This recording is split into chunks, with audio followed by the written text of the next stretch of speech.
Okay, live. I probably should be on screen for a second here. Hi, welcome. I'm starting a few minutes early because I've already started diving into my project for tonight. Hello, Tundra. Um, and I feel like I'm gonna get like sucked into it and forget when it turns 8 o'clock. So we're gonna just start now and keep going.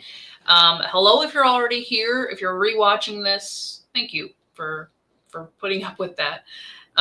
Tonight, I'm going to have some fun. I have spent the last several months, it feels like forever, editing, obviously writing before that, but writing and then editing several times over my second book, Den of Sparrows, which camera is right there. Boop. That book is finally done. I have uploaded all of the files. It will be coming out officially November 12th of this year. But I do have to order copies for the pre-orders and a book event coming up pretty soon. So what I'm going to do right now for my fun is this may be the pre-order special image. So anybody who pre-orders will get a copy of this. If it goes really well, if it goes the way that my brain tells me it's going to go, I can't do this mirror thing.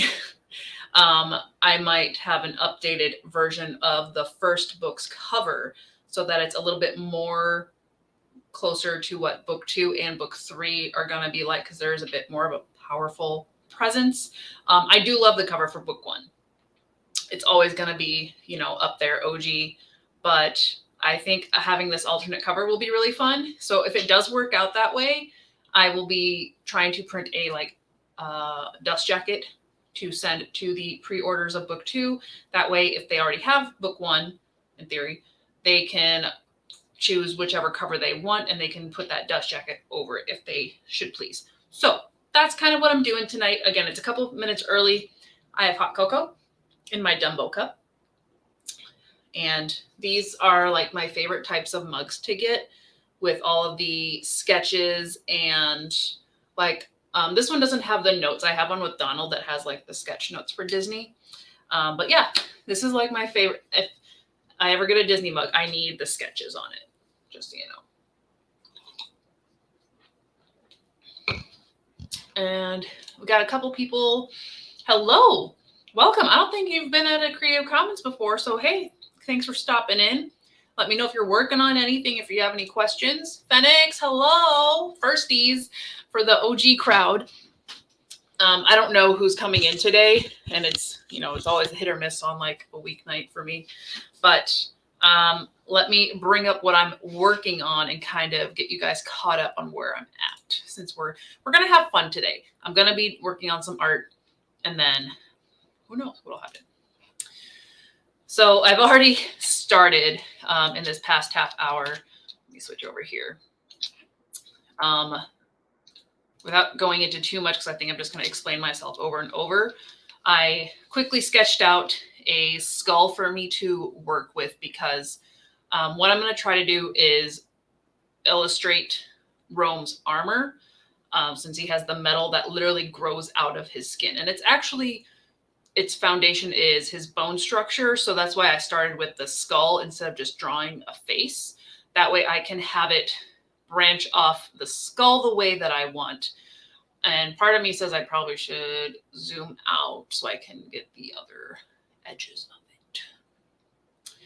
Yeah, let's be smart and let's just make the size bigger. Let's just make the canvas size bigger. That way I'm not cutting anything off. I don't know, 10 by 12. Will that do it? Will that do it? Probably need a little bit more on the height there. I'm excited to do this. I've had this idea in my head for a bit, and now I'm allowed to because I'm done editing. So we're going to create, I may probably need more on this side too. Sorry, ADD, it's fine. We're gonna create a better depiction of his armor. And if it turns out really, really, really, really, really well, it might be our alternate cover to book 1, just saying. So I started out with the skull, and then I have gridded it with where the kind of where the skin would also be bending, for lack of a better word, but essentially your like topographical surface. And then I also looked at a map of a skull, or a image of a skull, and I chose the different colors to show the different bones in case I wanted to emphasize those differently. I've only really pictured this design in my head, and I've never successfully been able to produce it, but I feel the energy tonight. I think we can do it. Oh, hello. I came back and there's people. I love that you're taking details into account. Yes, I'm a very detail-oriented person. You know this, Phoenix. You know this. But with this in particular, and I'll bring up cover 1 if we do need a reference, but I think you guys have seen it a lot.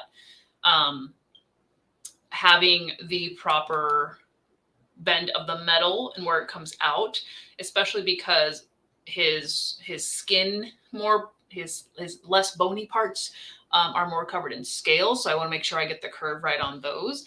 It's going to be an experiment because I have never really done scales, because I usually am like, oh my God, there's a million of them. And then metal as well is kind of an interesting thing to draw. Hello, Lena. Welcome. And Nina. Lena and Nina coming at the same time. Yeah. Well, I hope your studying goes well. If you do need to, turn my volume off at any point, that's totally fine. I don't know. I need my ducks. I don't know how much I'm going to be like talking through this whole thing, since I'm going to try to keep drawing. But if you guys do want any sprints, let me know. Because today is it's just a creative fun day. So we're going to see how it goes. And everybody's saying hi to each other. Great. Okay. So I'm going to jump back into this, and I'm going to periodically check back on the comments. So I have to flip screens. So bear with me. Bear with me. Lena's also working on homework. So I'm sorry you guys have homework. But then again, like, if you like school, awesome, cool. But yeah, let's just get stuff done and have fun with it. And if you don't have a drink, go get a drink. Whatever drink you need to get through the night. All right, so we're going back to the skull here. So he does form larger plates over, like I said, the real hard parts of the bone, or the larger bones to say. And like, obviously the skull is pretty much all a bone. So we're gonna have to do a little bit of stylizing here. And we're gonna work with some layers, and not everything's gonna be perfect, but we're gonna play with it. So no pressure. Let's start with the green for the biggest ones. Okay. So in the book, I do talk about when he goes full metal and he essentially has like a helmet shape. The two details that I know I've included a lot are that it's kind of swooped back. So it's sort of like hair, but sort of like a bird's crown. So if we zoom out a smidge here, and we're just going to put some light lines on here to kind of get a flow.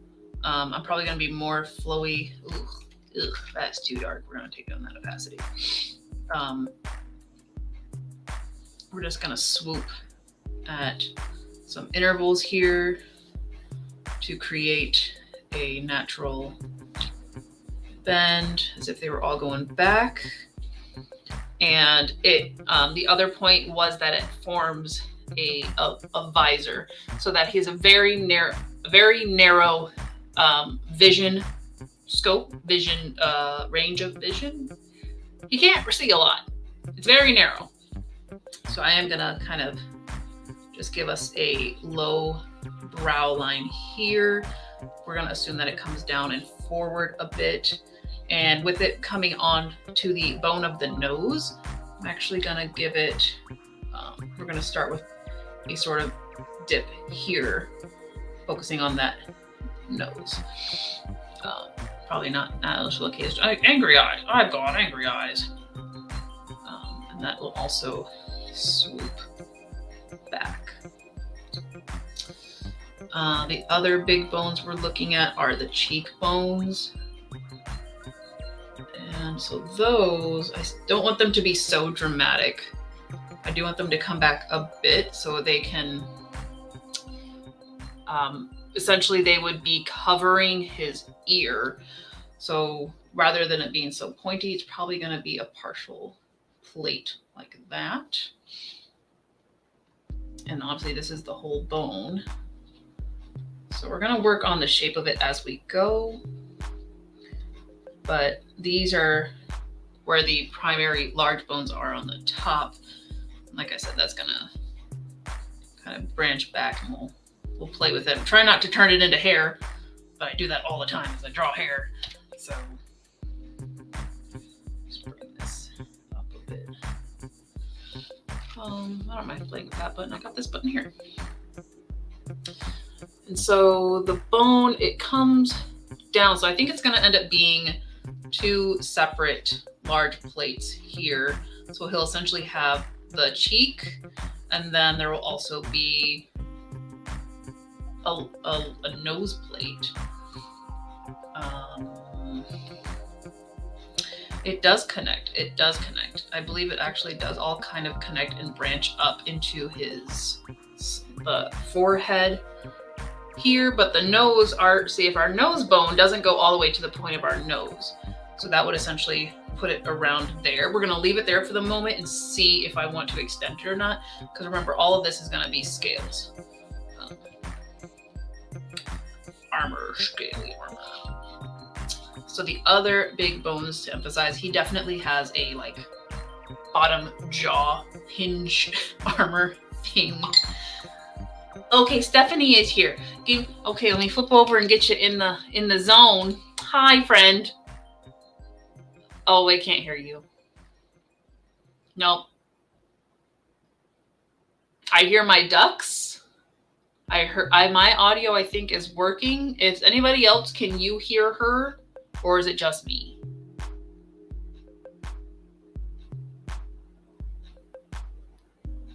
Work on that. Work on that. Because your audio shows it's... Hello? Oh, hello. There you are. Weird. You're working now. Okay. Hi. Keep high. Keep it, whatever you're doing. Sorry it took you long. You're good. I thought my errand today would be really short. No, it's never short. And so like we're having this spirit week at work. Okay. Mm-hmm. And I can't, my brain is fried. So the first day, yesterday, was superhero day. Uh-huh. So I went as Excelsior, as a Yes. superhero of Excel. Excel spreadsheets. I make super spreadsheets. Yes. And today was twin day, so my whole team and I dressed up the same. But tomorrow is Hawaiian shirt day. Uh-huh. Oh. And I was going to get some Lay's for everybody in the office. It is impossible to find Lay's. I went to even the Halloween stores? 4 stores. Yeah. Oh. I went to all the Halloween stores. I went to Dollar Tree. I went to Party City. I went to freaking Walmart. No one has this. Dang. That's frustrating as hell. However, that is frustrating. It's just Lay's. I did pick up this. Oh, am I flipping over to see? Oh, I saw that on Amazon. Yeah. Long live the pumpkin. And this. No. I'm excited. You had to. They're on sale. Yeah. Cool. So, yeah. Yeah, I'm just glad you made it. I started like 5 minutes early. So Okay. It was like I almost started at 7, but then the doggos were whining. So. Okay. Hello. All right. Hello, hey, everybody. Ian, thanks. I'm working on some armor, so we're gonna see how this goes. I have yet to successfully match the image in my head, but this is where we're starting out. And yes, everybody can hear you now. Now you echo like you. Super approve of your superhero costume. Yes. Thank you. It's clever. I like it. Thank you. Yeah, so it's superhero day, or it's Hawaiian day tomorrow, and then it's sports jersey day, and then it's red, white, and blue day. Oh And no. I'm like, I hate all of these. Right. Okay. Well, feel free to jump in, and if you need us to do any sprints, let me know, because I'm just letting myself go to town and do this today, Okay, cool. for better or for worse. Also, my cousin got engaged today. Yeah. My little baby cousin, I'm like, who was once called my shadow, is now engaged to be married. engagereed. Oh no. I don't know what to do, Mambo. Still was engaged. I'm an old lady. I babysit this girl. Some of these colors here. I took this girl on a log ride in the Mall of America and sat behind her so she could feel secure. You know? Right, exactly. Wait. Yes. So hi. Oh hi. Yeah. Frazzled. They call me For Frazzle Rock. But yeah, I had a long day at work I want again. that full swoop. We're And gonna. I'm really sad because I was trying to print on black paper and it doesn't work. Oh yeah, for sure. You don't have to have white ink. Yeah, I thought I had white ink, but I don't. So I'm sad. I thought maybe I could just print like bright yellow or something on it, and it didn't work either. Oh yeah. None of it. It's like I can kind of see it, but it's nope. Yeah. Didn't work. I wanted to make black cards for my new TBR game, Oh. but instead I'm going to have colored cards instead. Gotcha. Yep, yep, yep. That won't be too bad. Yep, yep, yep. Weak. Weak.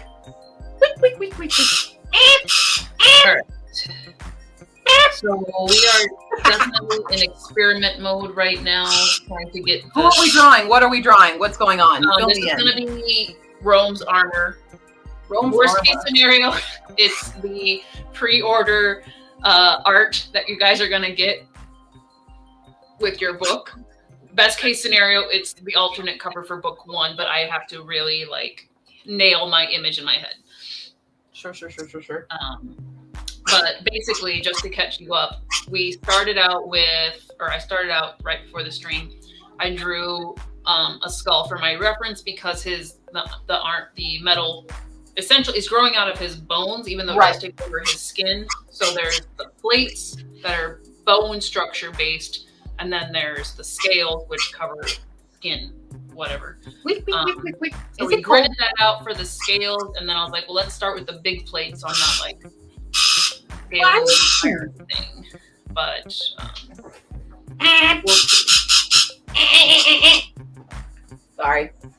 I feel like he's turning into a Pokemon. N Xerd says, do you have a digital preview of the book cover so we can see it clearly? Yes, I do.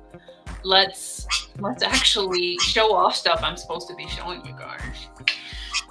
And I'll pull up book 1 as well so we can compare and everybody understands. Front cover. What doing? What doing? Okay. So we're gonna stop sharing this for the moment, and I'll share the. First, I'll show you book 1. I'll show you book 1, just so you know where we're coming from. Book 2, which is the one coming out, and then book 3, surprise! Just kidding. And then book 3, surprise! Not gonna show you that yet. It's in the works. All right. So this is the current cover for book 1. Tower of Dogs came out in January. I love it. I love it too, but I'm confident enough to say I know it can be better, and I think I know how I can do it. So that's what I'm gonna try to do today. Maybe I'm just starting. But essentially, the concept with this cover was since one of the main characters, Rome, as his nature awakens, he has a metal-based nature, and it grows out of his skull and his skin. So trying to depict that, but also show the image of a tower, which is why it was kind of more one-sided and broken up, because it's a rinky-dinky tower as well. So that's where that image inspiration came from. And I'm I really like white book cover, or like white bases on book covers. because they feel so nice and clean, even though they get dirty. But that's where we started, and then So you hate my book covers, is what I'm hearing? no, black is like my second favorite. I cozy with a white base at least. That's true. That's Yeah. true. That's what it is. It's the ones that are like all like mostly red or like blue. I'm partial to blue, so that's probably if we're going with a color, that's my next one. But like stuff that's mostly color, I'm like, eh. I'm sharing the wrong screen again. Hold on. Technical difficulties. There's so many screens open. Share this one. Thank you. All right, so this is the cover. Actually, this is the old one because I made that done bigger. This is the wrong cover. This is the whip. Pause for dramatic effect. I have too many files. I don't want the whip. I want the real one. The real one. Yes, and it was right next to it. I was right next to it. It's fine. It's fine. Sorry, guys. Totally prepared. This is the current cover for book 2, Den of Sparrows. A lot of imagery goes into this one, but I don't want to like spoil the second book. But whereas the cover for the first book, I went with like the more stone and metal texture, quote unquote. This one I went with the feathery, so it's not just hair, it's like a feathery appearance. And then there's other things going on. And I just love the way that this cover turned out. The colors itself are super fun. And I just feel more comfortable that I can create an equally strong cover for book 1. Now. Now I can do it. Let me catch up with you guys here. Yay, you guys know each other. Yeah. Freaking purple covers. It's like the purple covers aren't bad, but that whole purple and blue generic Amazon Kindle books. Like you know what I'm talking about. I know what you're talking about. Where it's just the girl on the cover and she has purple/blue magic. Like those are the covers where I'm like, I'm so tired of this color scheme. But I do like your Bodymore covers. I guess for me, I don't Especially mind the color scheme so much. I mind the pretty girl on the cover thing. That's what I mind. It's the same generic. If it matches the character, I'm like, whatever. But if it's like, it never does. It never matches the actual character. That's always like they're just paying someone on Fiverr to do the same cover over and over again, Right. photoshopping different clothes on them and maybe adjusting the pose. It's the same person. the pose and pose and pose and pose. Reek. All right, we're gonna go. I feel like Who are it you should be yelling more at? jagged and What are you natural. Mambo. What are you yelling at? Mambo. For those who Alright, don't know, Carrot. Mambo is a crazy bird. No, she's good. She just. Oh no, just this little girl. Who are you yelling? You're yelling. There's guys out there wondering what the hell that is. Oh. It's this little shit. This little brat. So that actually I think would be What? So that's actually a Enjoy some Mambo content. all right. Definitely some layers to this, so I need to get the scales. What? What? What do you want to do? So we have the brow. Can mommy work on stuff now? I feel like that No? I know. I left you alone all day. I'm so sorry. right? It's gonna change soon. As soon as I get this girl trained up, I will be able to stay home again. You want to be down here? But we Hold have on, to wait. remember armor. You almost made me late for work today. I feel like more and less. Mambo content. So what my brain is telling me to do here is to keep, instead of the spike coming out so much in the front, actually have it natural to his skull shape. Going that way. That's fine. and then it'll I'm helping. I'm towards helping. that. Girl, panic so fast. That is better. So this should be very close to the skull shape. Okay, but we're just kind of mapping the larger area so I know when I'm doing scales, I'm not also putting scales that are going to get covered up. We're going to actually get to work on the Ow! I just split my toenail. How? What did you do? I hit it. I have it bent up here, and I sliced it across the leg of my desk. Wow. Wow, everybody has witnessed the I'm amazing. Yo, I'm such a disaster area today. Let me tell you.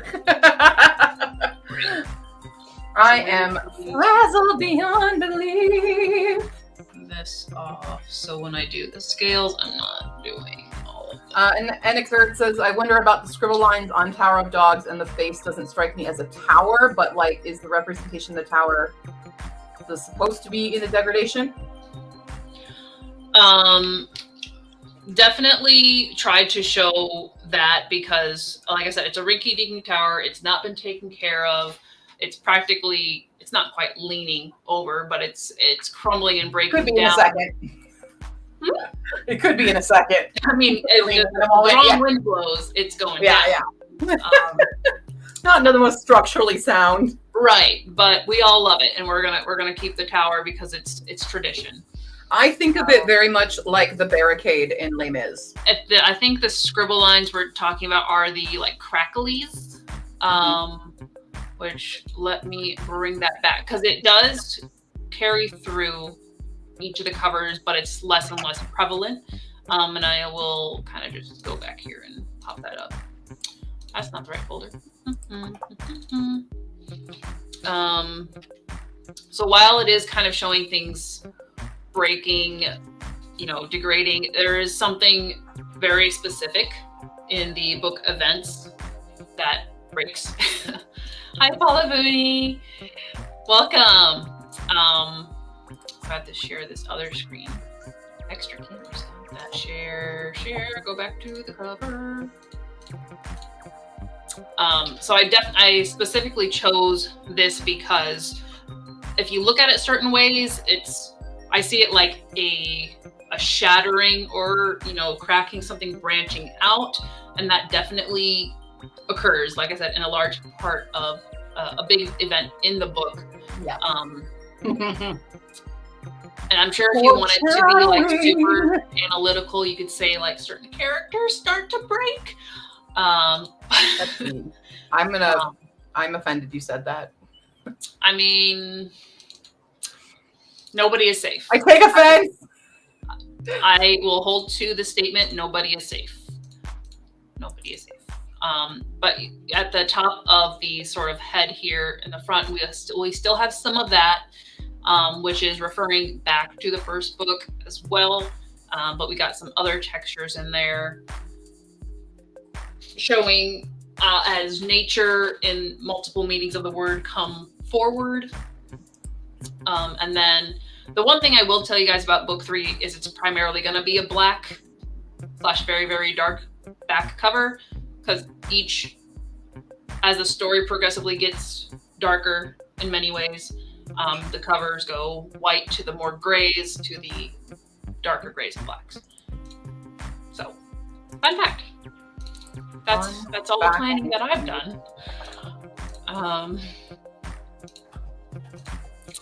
Let's head over here.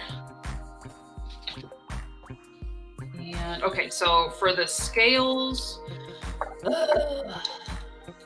it's literally just gonna be like all the bajillions of lines, drawing over and over. So we're gonna pick we're just gonna go with a dark gray. Got a super small marker here, smaller than that even. I think that'll be okay. So we're gonna have to really entertain ourselves while I draw all of these scales. Because it's hello, my baby. Hello, my honey. Hello, my right time. Hello, baby. Huh? right. what I If can. anybody has stories to tell, if I hop back and forth between the comments and here. Once upon a midnight dreary. No. Anyway, you said you're training people at work. Yeah. How are your how's your short story going right now? I'm trying to get it done. And this is This is the dystopian-esque. okay. Yeah. So it's my primitive dystopian is what I Right. call it. So it's like, yeah, a very primitive culture that has been destroyed by a slightly more advanced culture, but it's still primitive themselves, and they have a what's the phrase? Many god religion. My brain don't function right now. Polyglot? Is that it? No. I don't think it's What's a polyglot. glot? What is the glot? What is this word? Yeah. Anyway, someone in the chat, if you know it, say it because I'm dumb. Yeah. So it's about a girl who was from the original this tribe of people that was slaughtered by this oppressor, and she has worked her way up into what is called a bride house, but and she was aiming to get herself close enough to the polytheistic. That's it. Thank you. Okay, so what's polyglot? What have I created? What is this word? So Google. she is, so she's trying to become close to the speaker of the gods, who is basically the ruler of these Oh, people. polyglot is like many languages. Yeah.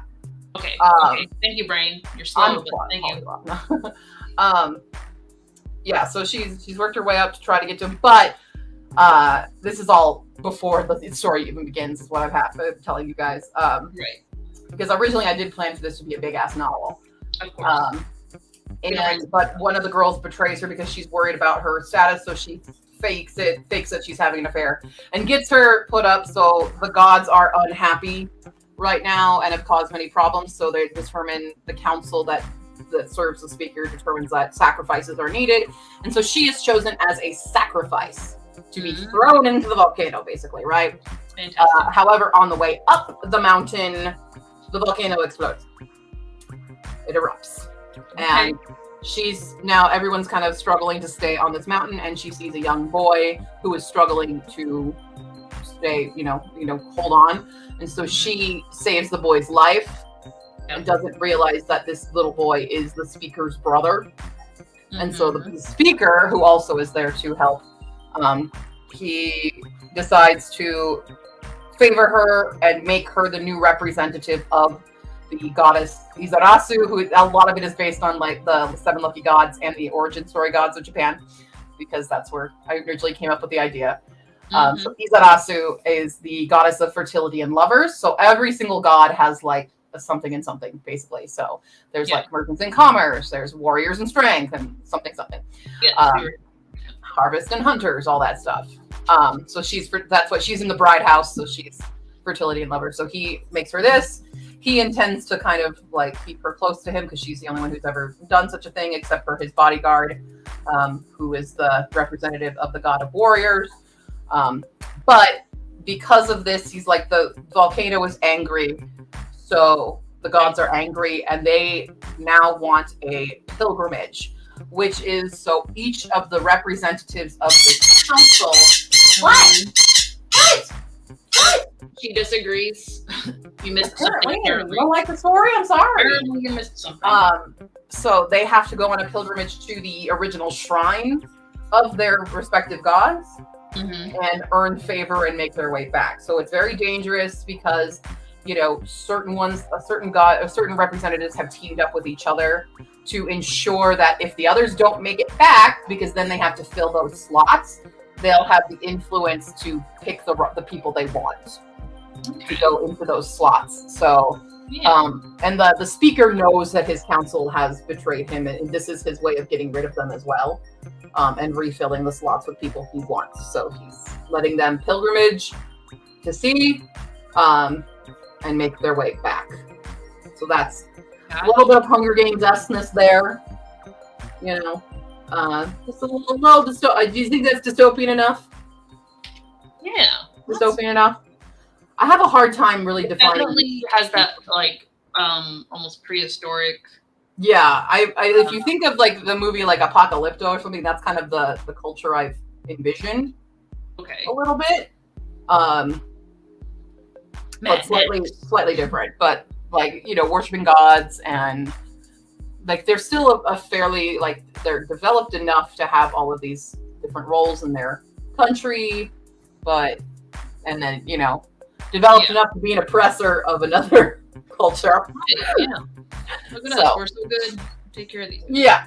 And I love how everybody in the comments knew the words. Yeah, thank you. My brain Thank you, guys. My brain's garbage today. Yes. I did so much at work, and then I had the whole searching for stores, and I'm dead. This brain is dead. Okay. Are you already going to bed? Yeah. And my processor is overloaded right now, so it's gonna take a minute for me to word the things. Yeah. But yeah, like I said, I'm just really focused on getting this. Holly, I love that you've written those in the actual Greek as if we could read them. Thank you. Right? Super appreciate. That's actually pretty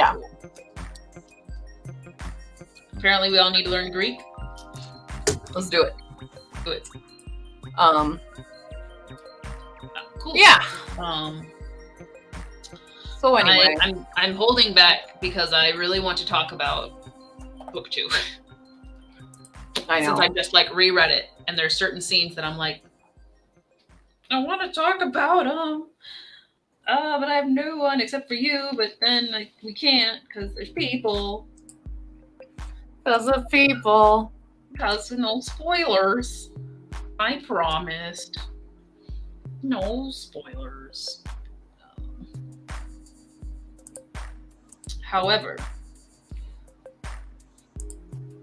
there is a strong chance that if you pre-order the book, it will come to you before release date. If you build it. They will.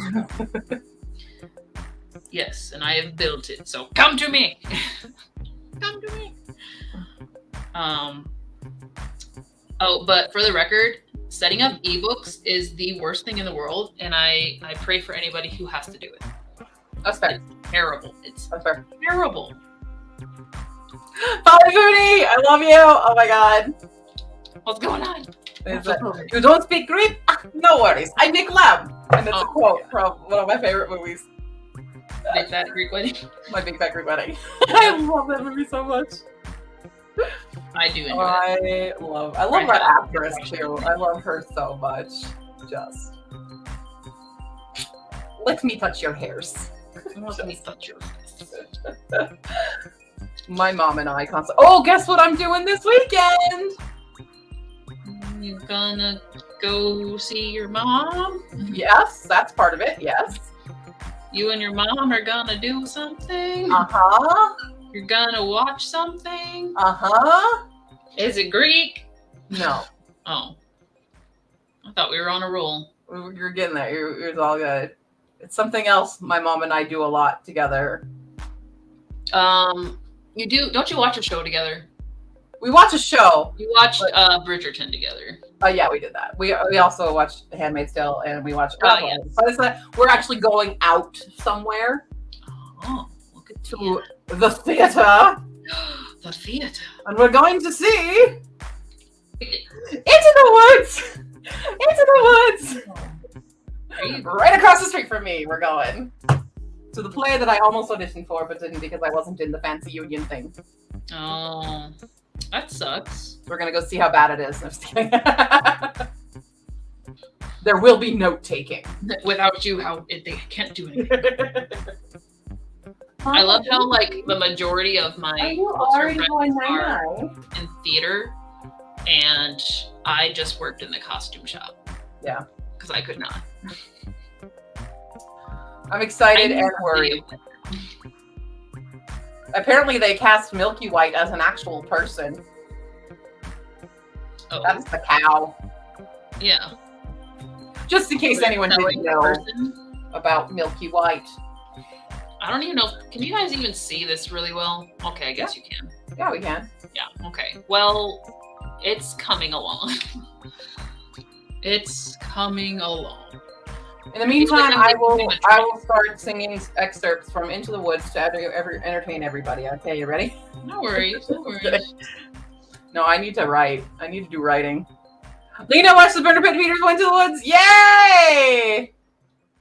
Okay, like the anatomically correct wolf, Lena. Yeah, it's hilarious. But like, do you see what I mean about the dual roles being so vital to the performance and the kids not being children? Mm-hmm. Like, it's vital, and the movie fucked it up.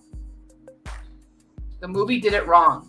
The movie did it wrong, guys. They did it wrong. Like, they did some things right. I will give it. The movie is not horrendous. They did some things correct, but they really missed it on the dual roles and casting actual children. And I'm sorry to say, Meryl Streep was not a great witch. Oh, I'm sorry. She wasn't unhinged enough, for one. And they also altered the plot a bit with the whole blue moon bullshit that didn't need to be there at all. Dumb. That's not in the script. I have a copy of it. I can show you. It's not there. Oh boy. So, I also have the entire script memorized in my brain. So. Which is I do, and then there were none were one of the first ones that I saw, and I think we did it in high school. Mm-hmm. I really did like 12th Night when we did it. Love 12th Night. Super fun. The play that I designed for was Metamorphosis. Oh, Jesus. Yeah, and you want to know what their theme was? What? Their theme was, let's make it international. So every different freaking little story was a different culture represented. Okay. But we also doubled up represented or appropriated? Appropriated. Let's say that. Or however. Which is, it's whatever. Yeah, I know. But like you I'm literally running around stores looking to appropriate some Hawaiian culture, so yeah, like it happens. But right. This is what my work has decided to do. But essentially, we had, and I'm not going to remember the characters. I have to actually like look up my designs. Mm-hmm. Which, if y'all are curious, I can do that, but it would distract from the now. No capes. So we had one of them where it was the director, I believe, chose all the sort of cultures that they wanted in the thing to kind of narrow it down for me, since I had to do all the costume design. And one of them was Japanese, so we built a kimono, all the layers. You mean? Yes, but I say built because it was an endeavor. It was an endeavor. We did not just sew a kimono together. We freaking built it.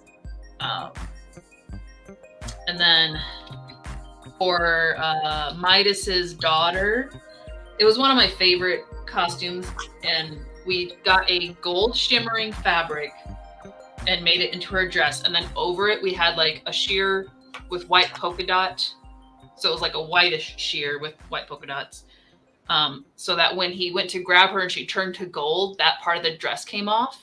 But she was gold, and I was like, this is my favorite part. It was so hard to get the mechanics for it, though. I imagine. Like, Lord have mercy. Just work the way it does in my brain. Y'all gotta catch up with my brain. Oh, hi. Hi. You did come out. You're not CP yet? Here, step up. Step up. Really? Pretty please. Step up, please. Yeah, but let me know if you need to do sprints if you're writing. Since I'm on and off talking here. Come here. I'm really just trying to get some variety of scales following the grid best as possible, mostly the lines of it. Come here. What are you doing? Just a little bit more. Yeah. Come here. It's a lot. Step up. I knew it was going to be a lot. Step up. Anyway, Step up. Good girl, step up. Come here. What you doing? Why are you being by such a way? I What like for? to do this. What for Actually, being- no, that probably works with it being larger here on the main part of the cheekbones. Yeah. Don't look for technical terms from me right now, even though I just looked everything up. I think these can stay larger. Huh? So, all right, guys, we're gonna go into Art World and test this out to see if we're even gonna It's the baby. in this. Picking a middle gray. Just a middle gray. And we're gonna just underline all of that so I have a base to work with. Want to be a baby? What are you doing, baby? You have to sit in my hand. Excuse me. Ah, I'm not allowed to work. you are not allowed to work. I left her alone so long today. Okay, so with just the base, that's kind of what we're looking at. It's pretty cool. I think having the grid definitely helped it out a lot. And once we get it smoothed out, it'll look pretty good. So I think I will finish getting the scales down the neck just to have it ready. So when I clean it up, I'm not having to go back and add more. On with the show. What size was I? Five? The show must go on. And on and on and on. Inside my heart is breaking. My makeup may be flaking, but my smile still stays on. No? Okay, bye. Okay, bye.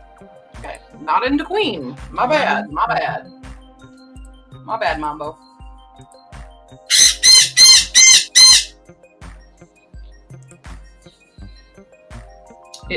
Definitely wasn't too annoying when I looked up a tutorial on how to make metal look like metal. So I may or may not have to reference it at some point. Go in the window. You can't It was pretty straightforward though. Like, go there. kind of normal shading, but you want to give it a luster. It's all about the luster. Happy? Are you happy now? We're so happy, we're so happy. Just as long as you stay happy, we'll stay happy. What do you want? What do you want, little baby? Bird. It's always so angry. I think she's jealous of me because I take all of your attention Right. when we're streaming. And I'm like, hey. Yeah. So she's like, hey. Pay attention to me. Mm-hmm. Pay attention to me. Hello to Mama. So Mama, you made it. Mama's here. Ma'am. I need to ask you. Welcome to the Stop. chaos. Ma'am. No bed. There's no burrowing anymore. We don't do that anymore. That's not a bird activity we can do anymore. It's for those who have not been caught up with the Mambo saga. To the queue. So now we are trying to retrain her to not be so attached. Yeah. So Well, that makes even her, that, she's not allowed to nest. She's not allowed to burrow. All the things. We're that not. makes her lay eggs and essentially create Q as her mate, and that's just awkward. Nope. Awkward turtle. And then I am creating a design which will hopefully turn out cool. It's a no. That's a no from me. That is a no for me, dog. Okay? You can't do it anymore. You can't. You can't do it. It's not. Scales are so tedious. Why did I give him scales? Why couldn't it just be sheets of armor? Here. No, scales of armor. And Tundra got a new collar today. Go to the window. The window. Go to the window. So it's waterproof. We're gonna Okay. see if that makes things easier. Be here. I don't think you're listening. You, I don't think you're listening. I'm sorry. I'm trying to get her to calm down. I'm just talking to myself. You are disturbing the entire neighborhood. All right, hold on. I'm sorry. This is what happens when I get home late. Okay, I'm here. Say words again. Tundra got a new collar. She did. Yeah, you don't want to know why? She rolled in poop on Monday, aka yesterday. That's fair. And it's already been washed, 2 or 3 times, so it was pretty washed out, and I was not having it. I just took her tags off and threw it in the trash and said, you gotta wait. Yep, till we that's get it. But I got her a waterproof one to see if that would make future cleaning, because Very much better. Yeah. Yeah. I'm sorry, Lena. Would you like a different Queen song stuck in your head? I have a whole repertoire. A whole repertoire. I take requests. Yes. All right, let me see if I can actually do some writing. Okay. Would you like us to do a sprint? Oh, it doesn't matter. I gotta figure out what I left off on. I mean, both of us can't be talking and not sprinting. Good. That would be weird. I'm on 17 pages right now. We've hit 10,000 on this one, but there's no word limit on this one. But I have 9,865 words left to write this month to reach the goal. Oh, that's not bad. 3,000 a day.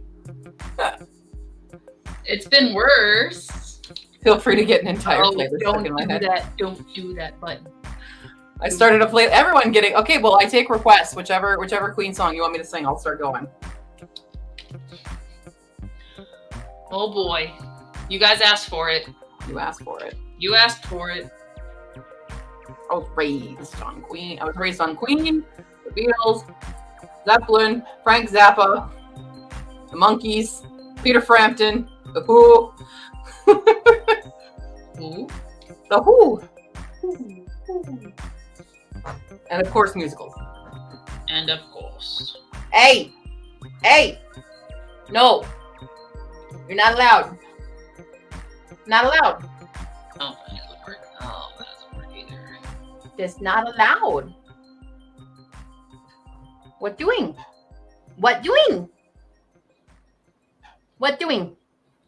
Okay. I think that's. No, we know what we're getting into. Yeah, that should be. Oh, I should probably come down to this corner. Okay, we're doing a little bit more. Just so I'm not regretting it later. Because there's been many times that I've created a very awesome picture and only, not given it enough clearance to have all of the edges done. So then when I try to move it around and resize it, I can't do much because I forced myself into a corner. So, no selves. No corners. No capes. No capes. I did pick myself up these Astro Bright cardstock today. For your luau? No, Luau. for my TBR game. Oh. Coming soon to a queue near you. Not really. It's coming next year. Coming, Coming to Litmus. coming to Litmus. Coming to Litmus. Hi. Do you feel tall? Do you feel tall on there? All right, let's get into some interesting stuff here. What? For those rewatching the stream, I hope you've already skipped to this part. Ready? Because Whee! it can be quite Yes. watching all of it come down. You want to win? All right. Is it 9 eyes? Nice for Mambos. Good night, Mambo. What do you want to do? You want to come out? What do you want to do? Back to our skull. We can get rid of that. Good. And What do you then want to do? this back on. Fill that in. What's your plan? What's your theory? Oops. Check your layers, guys. Check your layers. All right. I don't know how these like artists do live streams, and they must like preset everything, and they're just like, and then go to this layer. I'm like, when did you make it? I've been with you this whole time. Okay, we're just gonna clean up some of these overlapping lines, which I could probably do later, to be fair. However, better to do it now so I'm not thinking I drew a place and then I have to clear it up. So I guess it's not really the interesting part yet. Sorry.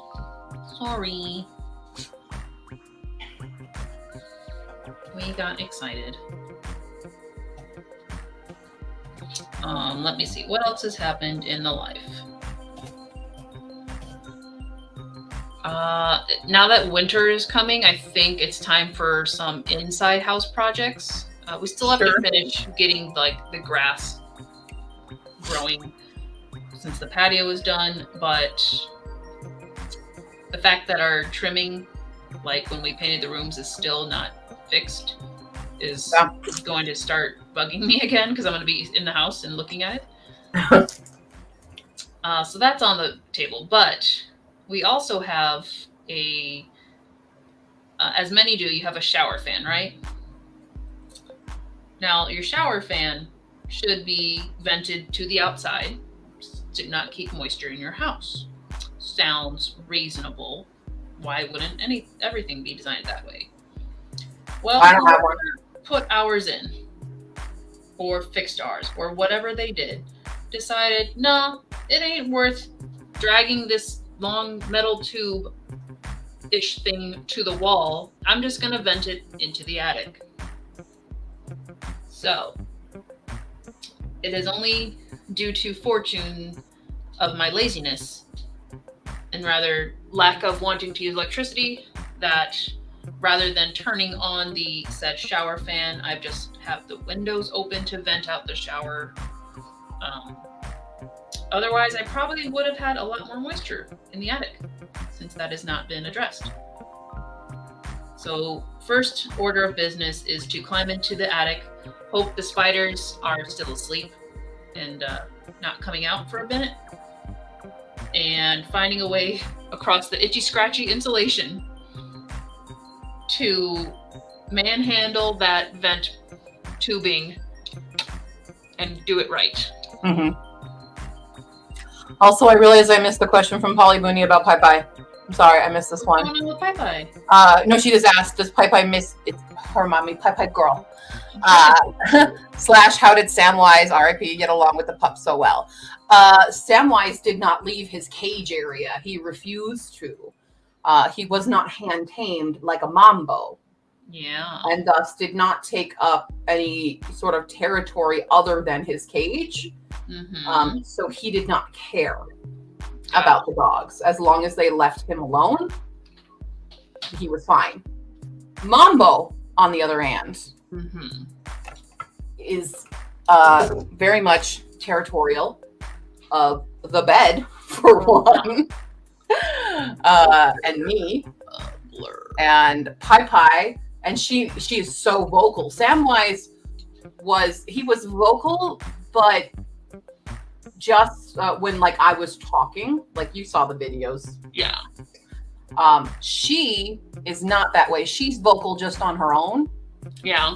And so when the dogs are around, she's going squeaky, squeaky all the time, and dogs are going squeaky toy. Dinner? Right. Snack? What this? Well, hello. And so they're very much interested in her. Lucy would probably calm down and eventually get used to the bird. Pai Pai, I always had to watch Pai Pai, especially with Samwise. Like, she was still like, I could eat him. Just give me a shot. Yeah. I'll do it. And Mambo is like, bitch, try. You know. try and fight me. She's that way with the dogs. So that's why we have not been able to integrate them here. Gotcha. Yeah. Okay. So Mama says, surely nothing bad could come of venting hot, wet air into an attic. Surely. Nothing at all. Lena can vouch for Mambo being protective of the bed. Yeah. Okay. Whoops. Mambo is Whoops. very protective of the bed. Oh, I did it to that one. Okay, so we're just gonna see if the history lets me go back. Does it? Will you let me go back? So what I've done in that little experiment there was create a copy of the line art layer and then gave that a blur to create shadows rather than me having to go over every single freaking line again. It worked. There was only a few issues, and that's primarily in this section right here, because I changed the direction of the scales. So when everything sort of popped into 3D, it looked like it was going the wrong way, which it was because I changed the direction of the scales. It looks like it was coming up and like inward instead of it coming down just because it's the neck. So we are going to fix that before moving forward. And that's why layers are important. Super important. And just erase all the babies. It's fine. Yeah, so that's one thing that I want to tackle, the whole vent situation. The other is, unfortunately, that same corner that was leaking in the basement is now showing mold again. After we have sealed it and drywalled it and done everything in our human skill to prevent it, it is now unfortunately molding again. So not sure how to approach it other than I honestly wish I had a professional that I could trust. But out of all the contractors we've had, the only one that's been reliable has got a big boy job and therefore is no longer available. So it's like, no, you were the guy. And like I said, we just re-drywalled it and like finished it. And I do not want to tear out our basement wall again. But I don't know what else to do. I mean, we can try to seal it from the outside because it's where it bumps in with the driveway. So yeah, could definitely be something there.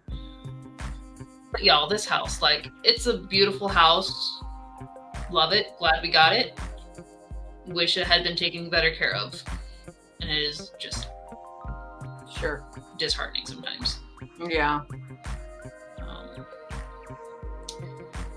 But we shall persevere. I don't think there's any fun projects going on. Oh, actually, so we never opened up the hall closet while you were here. But that's how we get up into the attic, essentially. Oh, yeah. That closet there. And right now, it's just like a full-size shelf and then 2 half shelves. So you have to like climb on the shelving in order to get into the attic, which is clearly not the best way to do things. So I want to redesign it so that the top half is like secured steps, but they function as shelves. Sure. That way, if you need to go up, you can actually just take the stuff off the shelves, and then the bottom half would mirror it, or not necessarily like flip mirror, but be a copy of it. But you can actually pull it out so you have a ladder or an actual stair. Am I technically savvy enough to do that? I've not been trained in many things. Welcome to my team. Fuck around and find out. I think I can still be on I can't challenge accepted because you're like, you can't do that. You don't have the training. I can too. I will find a way. Yeah. Oh, speaking of chaos stuff, yes. I do hope everyone is ready for full chaos bookshelves from me. Ooh. Because the TBR game is full on chaos mode. Is it now? It is a chaos game. So buckle up. Buckle up, Buttercup. Oh, that's what it did. Gosh darn it. That's why it did it weird. So this program that I'm using is called Krita. When you switch between your brush and your eraser with your like short keys or hotkeys, whatever you want to call them, instead of going B, brush, E, eraser, B, brush, you have to un-eraser, or else it stays on eraser. Mm-hmm. So when I thought I was erasing these lines, I ended up actually brushing on the gray, which is what, I don't know if you can see it with all the other stuff going on here, but all those random splotchies are. And that's why when I did the blur effect earlier, it got weird. We're gonna see if we can select, this doesn't have what I want. Let's select from color range. Can you just select? No, just, oh my God, why is this program weird? Okay, can I select the outside of it? Can I select the outside? No, yes, no, damn. In Photoshop, you can select similar, so it'll select the same color. Mm-hmm. And I don't have to select each one individually. I don't want to erase them all, but it might be quicker than me figuring out how to make it do it. Select all. No, that's the whole thing. Okay, let's go again. We're all learning today. Edit selection. No, that's not it either. Select all. Okay, that stop. Oh gosh. Okay, let's try it again. Select. Wrong layer. Select options. Scale. Select opaque. Select opaque. Replace. Oh no, that's all my opaques. You can't take them all. No. Okay, screw it. Screw it. We're erasing. We have now added another tedious step to this process. Welcome to my TED Talk. So yeah. Anybody else got interesting stuff going? Yeah, that is definitely super annoying with Krita, especially when like half of them have shortcuts and then half of them don't. So I still have to like use my mouse and my keypad to like navigate how to use this thing. But we're just going to accept it and erase our mistakes. Super fun. Super fun. I guess we'll erase other things properly now too.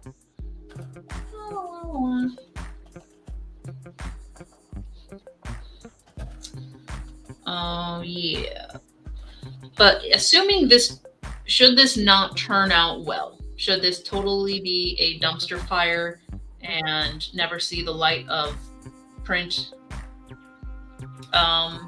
is there anything you guys might like as a sort of pre-order incentive or a specific sort of piece of art or character? I would like an epilogue of Liam and Rome's wedding. It's not an epilogue yet. That's what I would like, though. Well, I mean, I don't know. I don't think it counts as fan art if the author actually writes it. So perfect. Write it. Make it canon. Make it canon. That's what I want. My pre-order item is to make Liam and Rome canon. I know. Why do you? I mean, from what you can tell the audience, why do you ship Rome and Liam so very? Because they're fucking married. Okay, they have number one. They are each other's like number one BFFs. They talk to each other about everything. They give each other shit. They argue like an old married couple. Basically, Griffin is their son. You know, when it comes down to it, they are mom and dad to Griffin. Okay, right. They just are a great molding of the two boys who have suffered a lot and been through a lot together, and they just have this great chemistry between them that says they are married. That says they are married. They're absolutely 100% married. And Onyx is the fun uncle. The funkle. Funkle. But yeah, that is how how Tower Dogs works. That's yep. There we go. That's how the Brotherhood is. This is the family dynamics. Yep. I'm fairly confident Liam is their mom. Oh yeah. Rome is dad. Griffin is son. Onyx is uncle. If Rome is the dad figure, what is that even saying? Like, he's not a great dad. No, he's not. He's not. Emotionally distant and solves problems with violence. He's dad. Yes. Liam is out there solving problems, building the infrastructure they need, getting the supplies that they need. Liam is mom. I'm sorry. It's 100% the mom of this family. Liam is hardworking boy. Yeah. So good. But yeah, that is a couple of the characters' dynamics in a nutshell. Yep. You're welcome. Yeah. I mean, you worded it way better than I would, because I would have just been bland and like, well, they are best friends and would die for each other and married. They're married. Just in case anyone is curious. Yeah. Yes. But Q and Chaos? Never. I feel like I need to give you permissions, but don't you have to be premium? Yeah. I have to be on your team. You're on my team, but I'm not on yours. What does that say about our friendship? Wow. You're paying for wow. this. That's really all it says is you're the one putting money out. Yeah, that's true. I'm the one paying $25 a month for this shit. Yeah. I'm like, I don't stream. Support us on Ko-fi. Right. Want to stream? Pay for it. Yep. All right. Well, I guess we're going Next up, I'll talk about my ship of Sparrow and Terran, but they're more canon than anything. They are more canon, but it's not quite. It's not a simple. Like sometimes I still think about that moment where they're just chilling together by the statue, and it's just this quiet, nice moment between the two of them, where he like reaches up and pulls her. Yeah, that part. Yes, I know that part. I still think about it all the time. Aww. So see, I've made an impact on the queue. Yeah.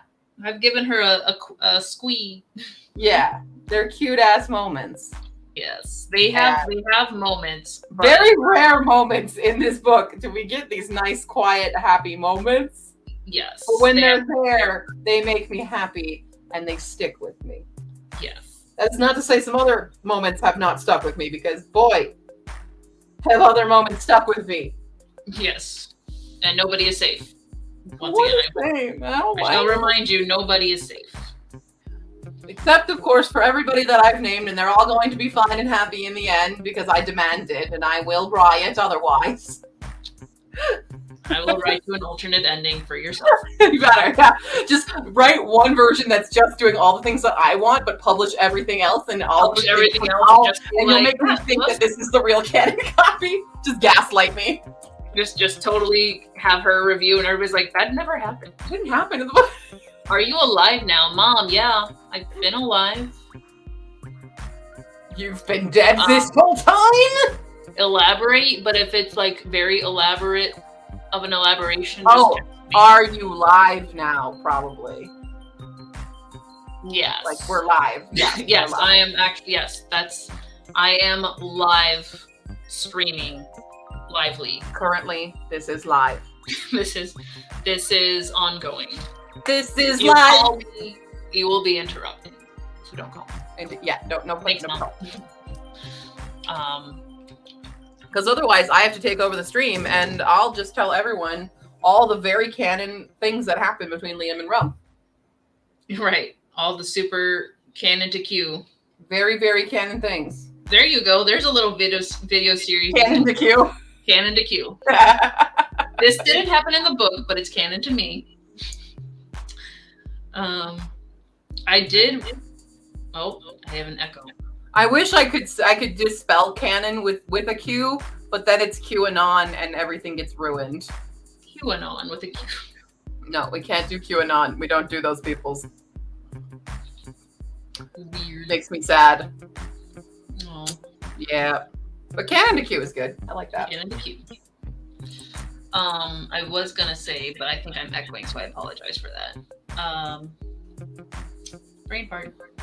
Brain. Oh, one of my favorite things in drafting is working on the character relationships, because I do try to maintain a realistic approach throughout the entirety of my story, for all the magical-ish elements that there are.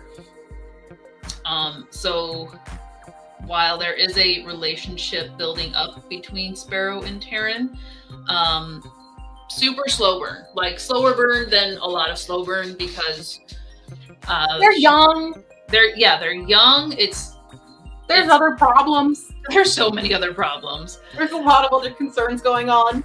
Yeah, and it's also like I feel like in a lot of stories, like when you have those first moments of liking somebody, it's very glorified and like assured of itself, like, oh, I like this person now, or they make me feel this way, instead of it kind of being like, I don't know what I'm supposed to be doing with this.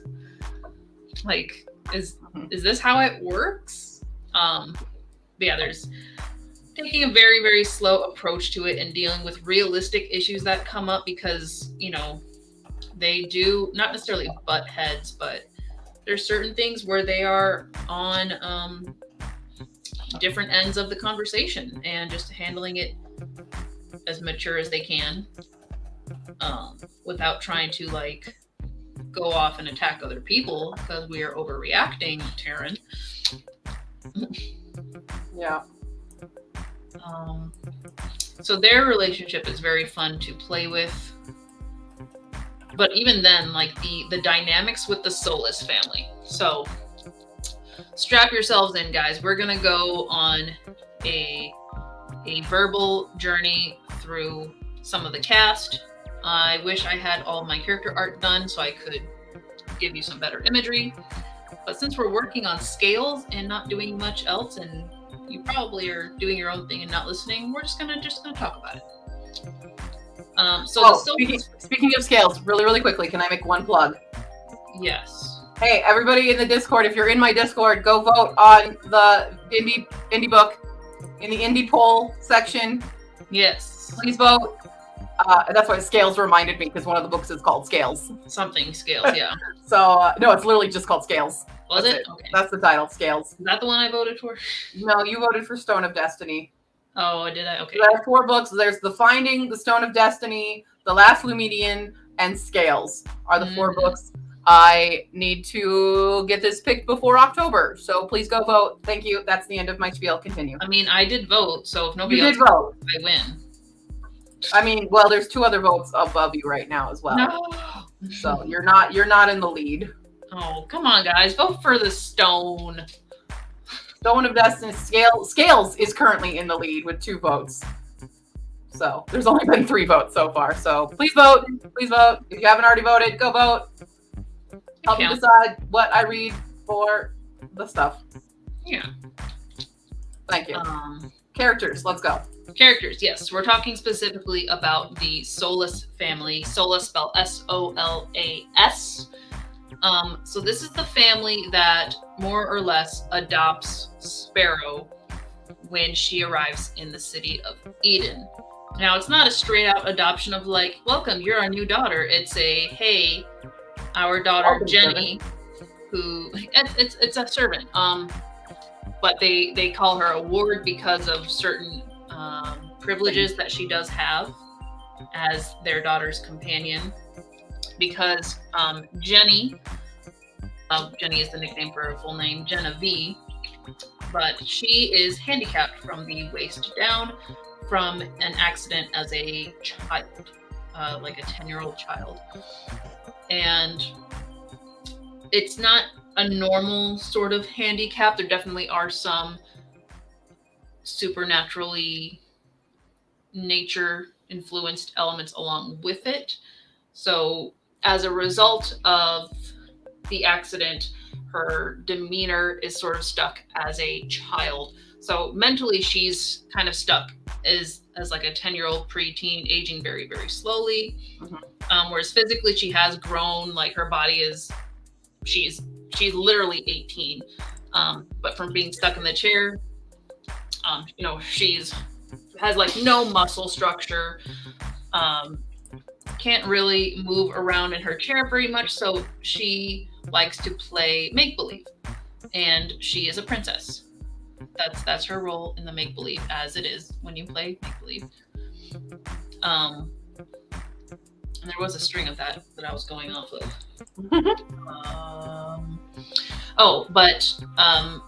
She doesn't have like normal friends anymore, because with her accident happening, she's prone to having fits. And they're very, very powerful things, but it's essentially, just think of a child throwing a tantrum and it being terrifying.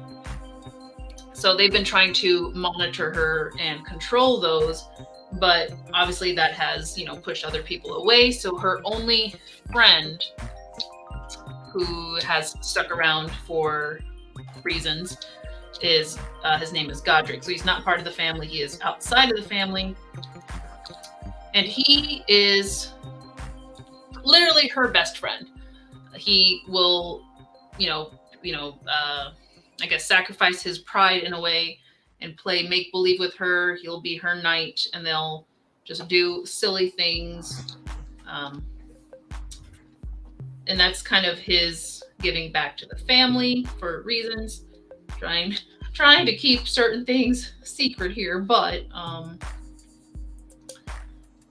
between Godric, Sparrow, and Jenny, they kind of do start playing around in make-believe, and that is their safe space. As far as the rest of the family, the father, Jenny's father, Apollo, is a council member. So the Council of Eden is literally like not even trying to hide the fact that it's a bunch of white guys in charge who think they're supreme. They're purist in their own words. So anybody from outside of Eden who may have the Agi blood in them, which is the nature base, are considered impure, even though things. I keep walking into corners and being like, moving on from that thing I can't tell you about. Okay, I'm answering some questions in the comments for you, by the way. Go for it. As you go. Paul even wanted to know if there was ace rep or a self-insert in Tower Dogs. I said no self-insert and no confirmed ace rep, but you could interpret some as ace. Yeah, you could definitely interpret it as ace, but I think really because the plot is so strong and there literally isn't like times or situations for romance to develop or really take the front run, it can't necessarily be confirmed.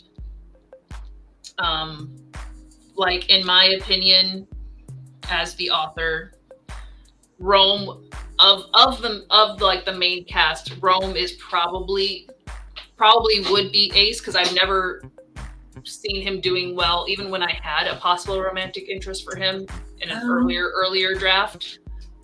It didn't feel quite right. Like Rome and Liam's relationship is literally my bromance. And see, here, I'm going to argue with you on one thing for Rome. Now, Rome, yes, could be ace.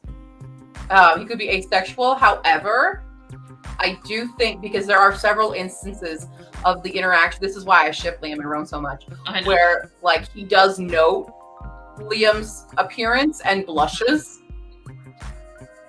There are times where I interpret that as interest. Right.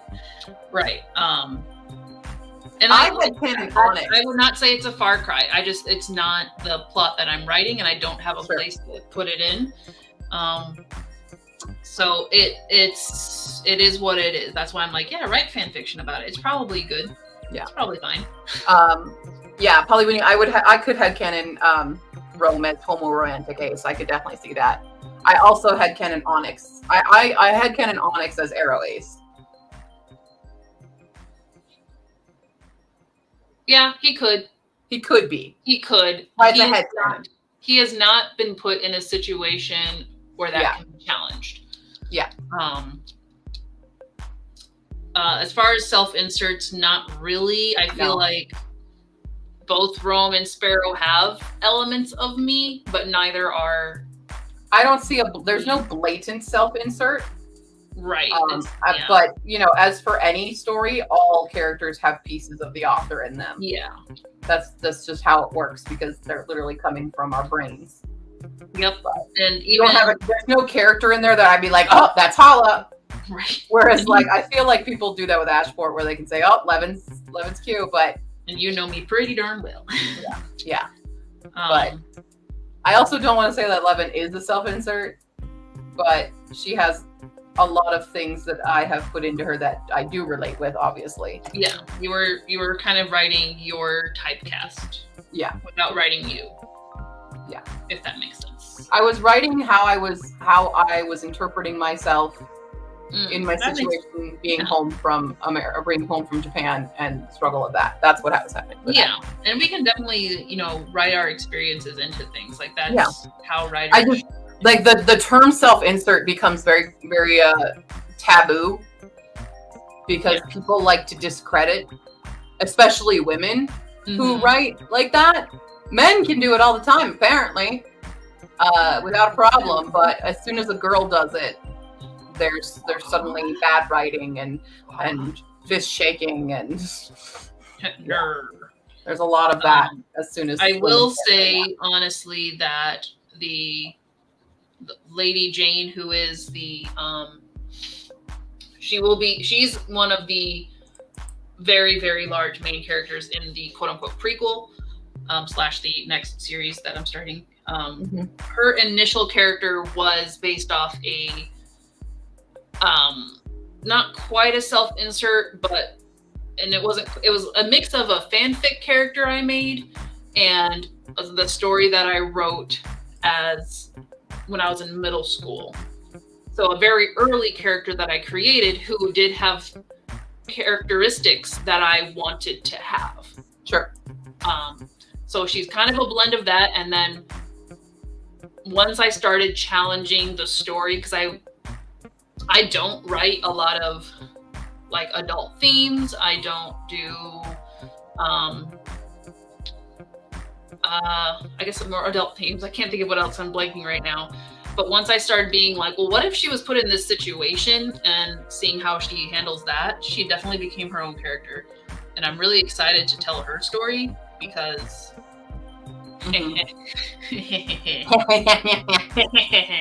more angst and pain. No. And she gets nice moments too. But no spoilers.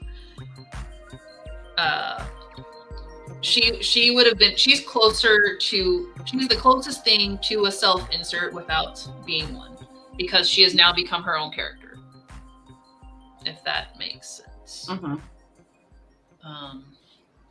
Was there any other questions? Since I am. Nope, you're good. Okay, cool. Keep them coming, Polygon. You got good questions. Where were we at? We're at the Solus with. Okay, so Apollo. He's a member of the council. The council are purists, aka white supremacists. And that is a theme I did intentionally put in the book, because I wanted to not address and make a statement about it, but because it's a theme that we understand when you have a white supremacist population and essentially non-whites or lower class being addressed. I think it's a similar theme that people can understand, so hopefully I handled it well. But obviously they each have different levels of their thoughts and opinions in there. and he is doing whatever he can to save face with the council. So part of adopting Sparrow, quote unquote adopting, is to keep Jenny under control and happy so that she doesn't do anything to embarrass the family. She's happy. He does love his daughter, but he's also very much putting his career and his status at the forefront of his thoughts as well.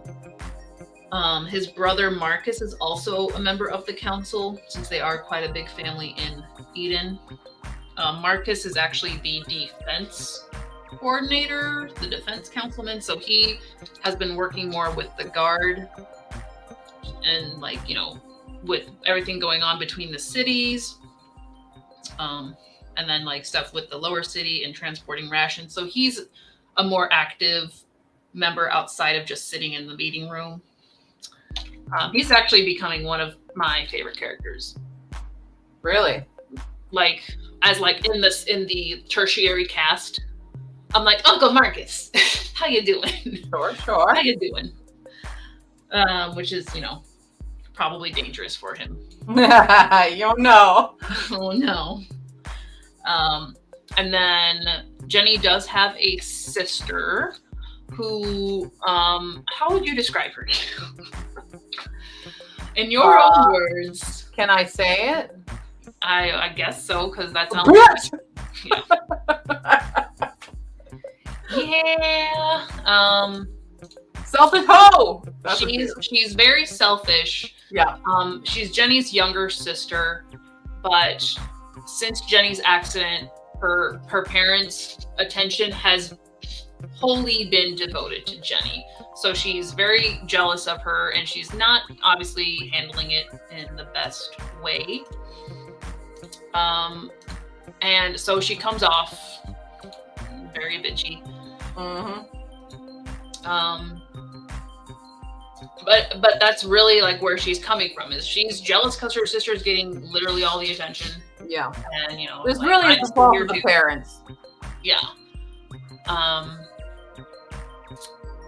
Was there anything else about her? New question. Holly Winnie says, does religion play a big role in the world of POD? Yes, it does. Both in its inspiration and in the world. Like, there's actually, I guess, two major religions-ish. So the old tradition follows more of a, like, all spirits are equal, where it's not like light is good and dark is bad. It's the All Mother created the entire world, so all the different elements and creatures and races are all equal, and they just have a certain balance and they work with each other. But as a result of the Great Winter literally wiping out a large population of the world and literally casting the world into darkness, that the sort of smaller core of religion focused on the light and the dark became the primary religion, especially in Bhaskar, which is where the story takes place. So they have recultivated their culture to believe that the dark is bad and the light is good, and the light is their savior. So as time goes on and the winter recedes and they can live above ground again, they can see the sun, it's all great.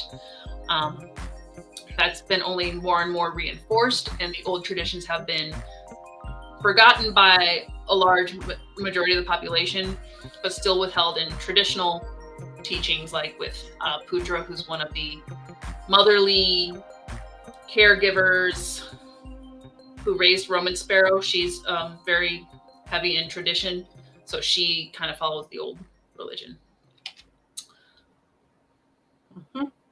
Yep. And next question is, which character reminds you most of Q? Of Q? Oh, hold on. Which part of Q? I know the answer to this.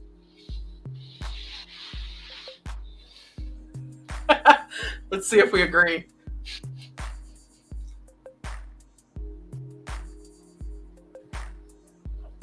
Are we just counting book one? I mean, you can do both. I honestly, my first impression is Rome. Really? Yep. Because he's a bit impulsive, but he's very committed to like his decisions and his thoughts on things. Sure. And he's like, this is the way I have to do it. Like this Right. is the I am very much that. I can understand that. Yeah. I was gonna say Nuka. I wasn't gonna make you a dog. As a dog. I was gonna make you a dog. I would say that, and I would also say Godric. Okay. Based on his like very playful side, and trying to hide the dark with the happy la la. Right. Let's play a game. I'm here Happy to entertain you, and Yeah. always getting stuck babysitting. That's me. Mm. I relate to Godric a lot. Yeah. I Yeah. can see that. I get you Yeah. there. But no. Yeah, I'm the dog. Really, Nuka was inspired by me. That's canon. You guys can. Nuka, aka Q, aka Yeah. the dog. Nuka's now spelled with a Q. Tower of Q. There you go. There's the alternate reality we're looking for. Yeah. Tower of Q. Tower of Q. Q plays Nuka.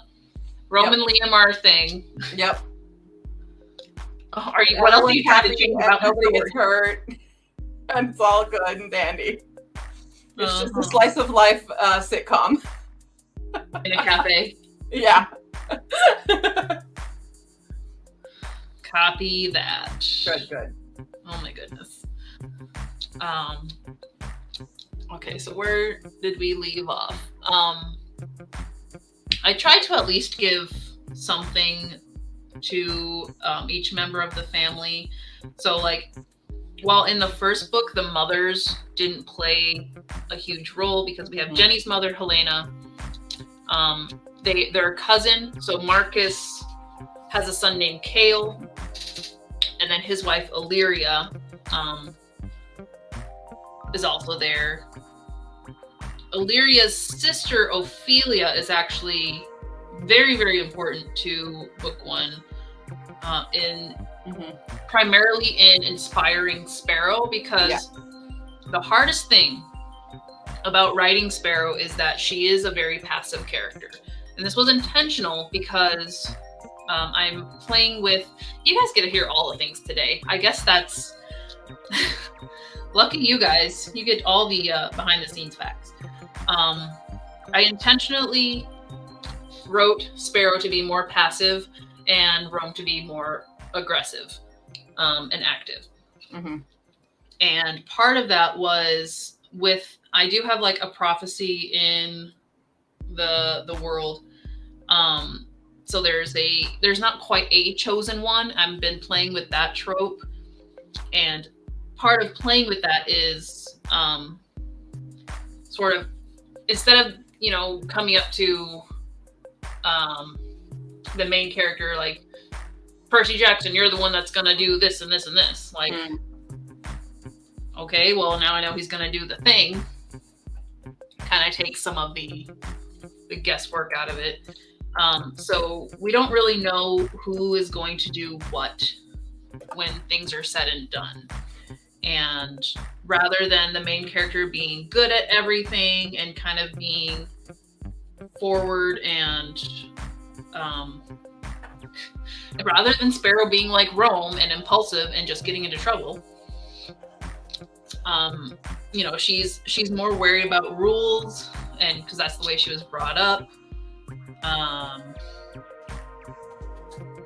And a lot of things, especially in book one, and one of the critiques I've had of at least her character from book one is that she of the two, she's the more boring POV to read. And I'm just going to be honest that is a comment that I've heard. I'm not going to sugarcoat it. And that's because there's things going on around her. Like, there's a lot of plot buildup with her because there's a lot being uncovered. But she doesn't really, like, she does have an arc in the first book and starts getting on her own feet at the more towards the end once she figures out what she needs to be doing. Yeah. But we're definitely getting a lot of insight with the politics going on in Eden, with the threats that are coming back to the world. So it's very hard for me to just write a character who's present and not always active, but I do have that balance between Roman Sparrow, and then she does have more agency throughout book 2, and then book 3 she's full on now a very much more active character. So Yeah. we do get that going on. Next question is, which character Q is written reminds us both of Hala? The one you killed. Spoilers! No, I was gonna. Well, from Ashport, yeah, sure. That one. But no, I'm kidding. Okay. If I'm going Ashport though,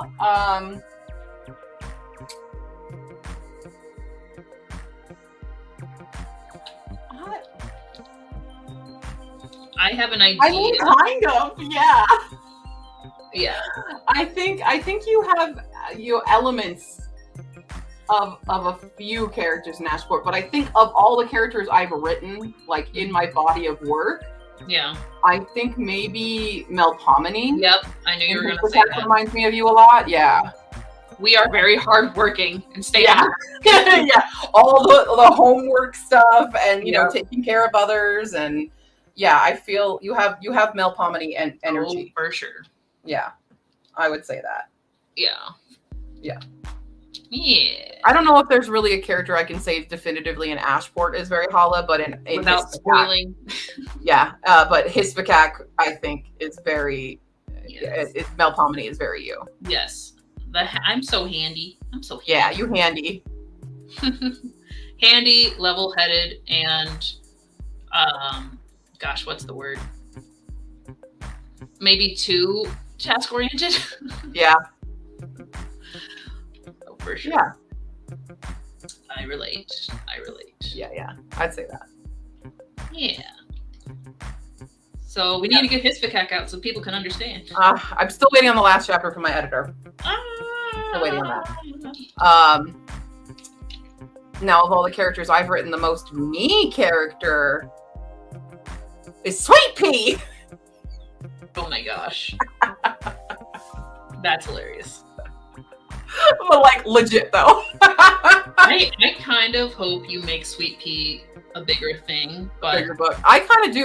What I want to do with Sweet Pea and Sniffly is do the 3 stages of them in books. I want to do a middle grade of Sweet Pea's origin and meeting Sniffly, and then a YA of her and adventures with Sniffly, and then the adult of her coming back to the town with Sniffly and kind of the plot of the short story. I kind of want to do that. Okay. So I really love series that grow like that. yeah, that's kind of what I feel like I'd want to do with that. Maybe that's a 2023 goal. Who knows? One But, of yeah. many.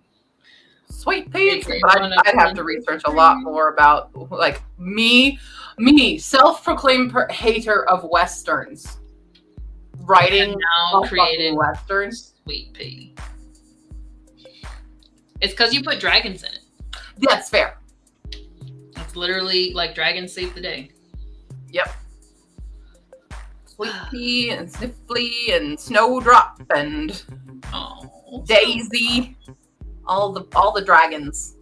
All the flower named dragons. Well, I thought it was funny to name Snowdrop that because she's a fire-breathing dragon, Oh, okay. but she's also white. And then Daisy is the dragon of kind of like the bitch girl, the basic bitch girl. Oh. So she would name this. It's a hunting dragon that she has, and so she names her Daisy, obviously, naturally. Naturally. But and then then we got Sniffly. Because, when she found Sniffly, she was a young child and he sniffed. Mhm. So Sniffly, Yes. I'm really excited to get that'll to be fun. publishing Sweet Pea and Sniffly, but I have to get through all this other others. stuff first, and then I can really get on that. I'm hoping October short story, because it's going to be nonfiction. I'm hoping I will just, blow it out of the water. yeah, I'll just vomit it on the page, Yeah. and then I can work on editing a lot of the short stories in October. That's my plan. I have 5 books to read, and none of them are audiobooks. I've got 13. I know. Just for those of you, I haven't posted the TBR yet, but I did film the TBR 2 days ago, Sunday. Mhm. And 13 is my total. I mean, it's been worse. Yeah, it's worse, but like 5 of them are likely 6 of them are likely going to be physical reads. That's my downfall, because I don't think one of them, I have it on hold in Libby, but it's got 12 weeks on it. We got the readathon coming up in a couple weeks.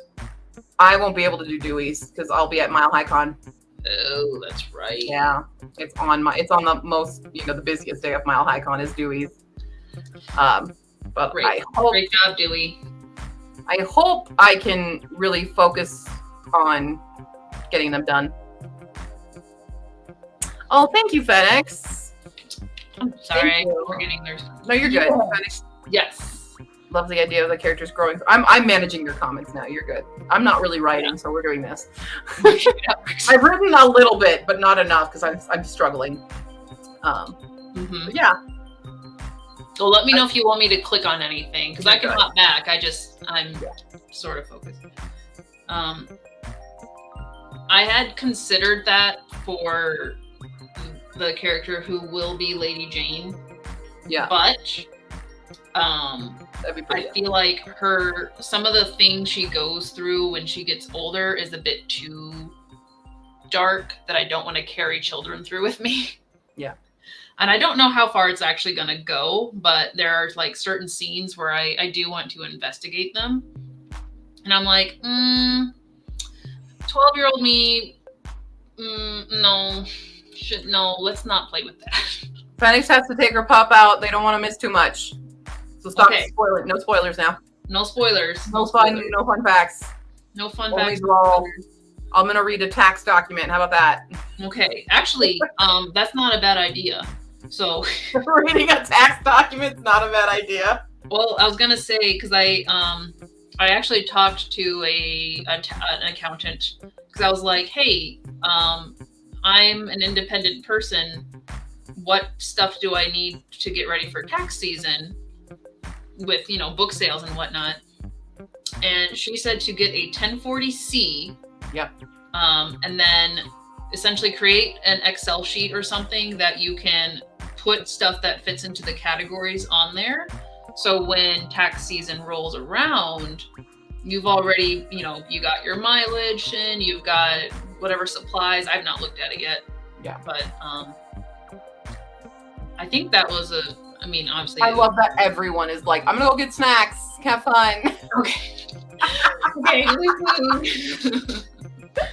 But it's also a matter of how much you're actually making off of them. So they're like, True. Like it doesn't matter if you're not making a certain amount. Right. Because like when I've done it before in like doing it in H&R Blocks thing, that's what my parents use. Mm-hmm. So I use theirs. You'll input it and it does absolutely nothing because it's not reaching the threshold, the bar of yeah. the threshold of what needs to be reported. Yeah.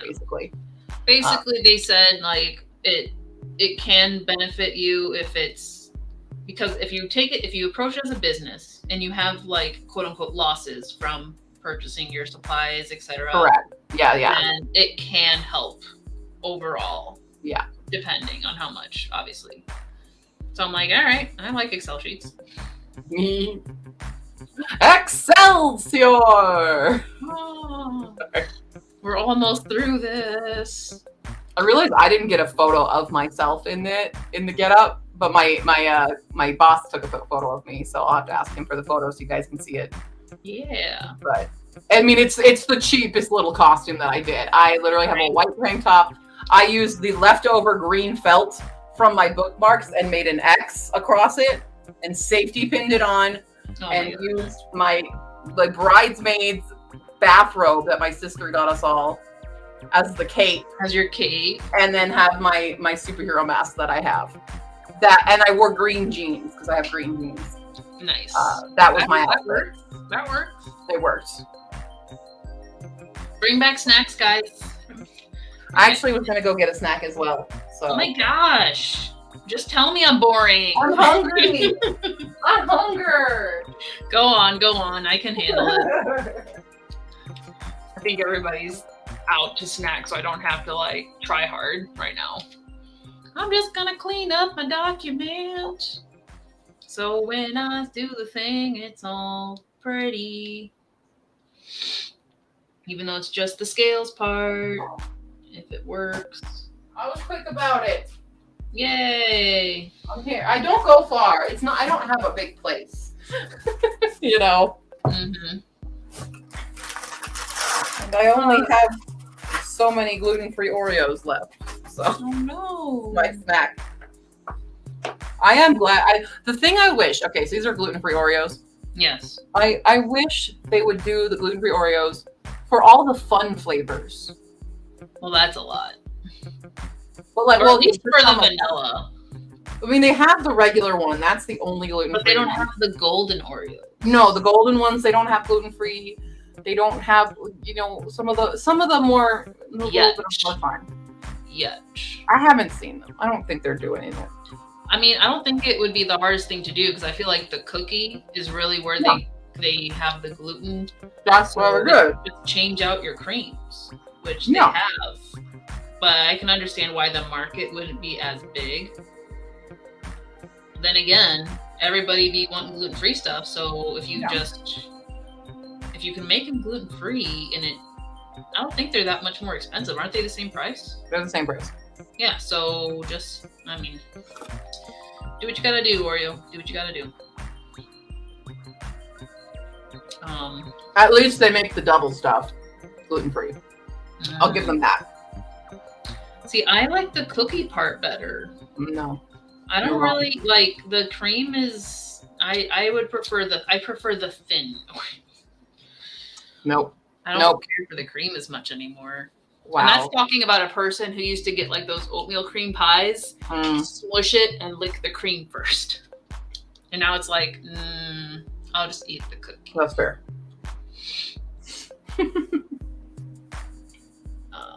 More for you. More for me. Yep.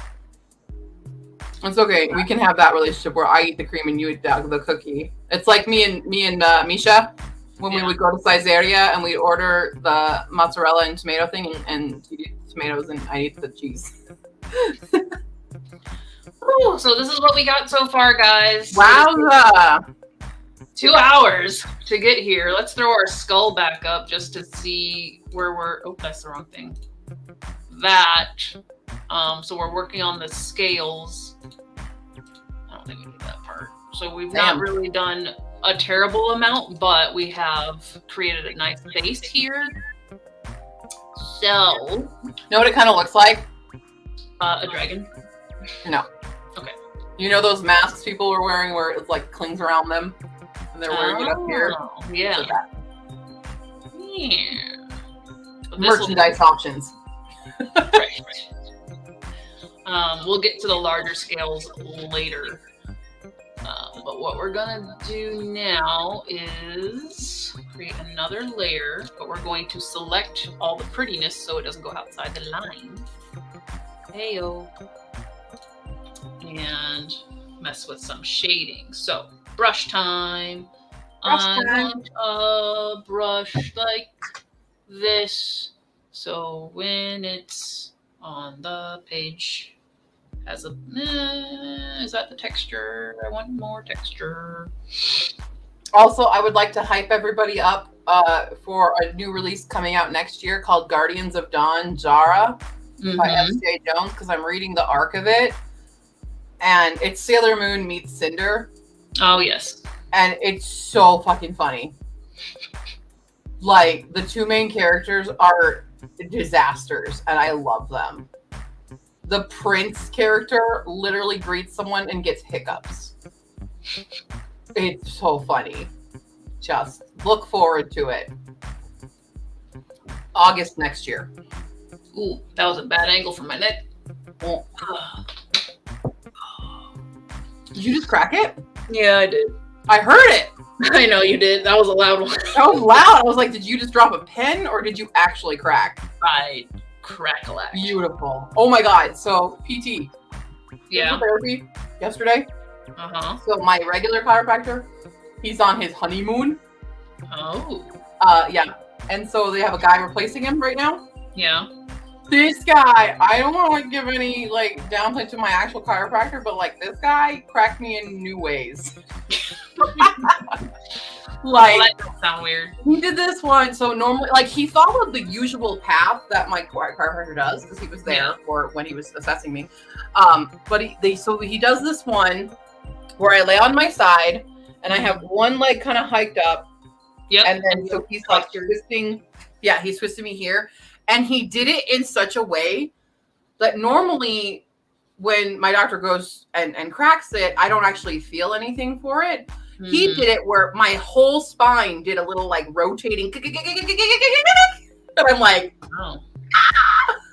And even in my neck, he got so much more crackage on my neck. Crackage. That I was just like, oh, can you be my regular one? Right.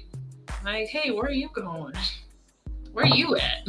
Like, I walked in that office feeling very tight that morning, and I walked out loosey-goosey. Loosey and goosey. Mm-hmm. All right. So we're giving some definition to this just to get us started. Hello, Mr. Blandis. Can't stay behind, everyone. Hello. I am in chapter 5 of your book, by the way. So, what's their book called? It is Ivar Blood and Steel. I've not actually checked to see if it's like up anywhere. Oh, there it is. Yeah, there it is. Is it on Goodreads? I see. Yeah, there it is on Goodreads. So I'll post the link for everybody. Linky. There's the linky for everybody who's interested in the book. I have started reading it and I will be doing a review for it later. Kind of like a mix of Japanese culture and it feels like there's another culture in there. I'm not entirely sure, but it's primarily like Japanese inspired. Cool. Adding it. We'll see. Like I said, I'm in chapter 5, so we're going through it here. I have added it to the list. Yeah. I'm planning to get it done this week because I have 5 books to review before NaNoWriMo kicks my butt. Ooh, it's free on Kindle Unlimited right now.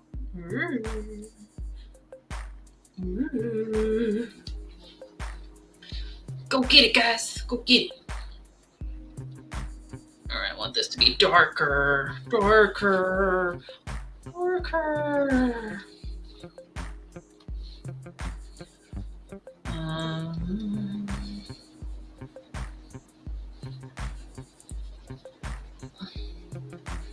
I hear a pupper. Well, why is it doing this? God, this is so annoying. I already have Kindle Unlimited. Why are you doing this to me? So stupid. Anyway, it's fine. I like the cover. It's very interesting. The kind of I like that sketchy look. Yeah. That's kind of like the style I want for Histocac. That's sketchy. Okay. That's kind of what I envision for it. I mean, I have a you have your kind of draft, a mock-up one, yeah. A concept art. That's what I was meaning. That's what you have. Yes. Yeah, I have a concept art for it. Mm-hmm. Yeah. So it's going good so far.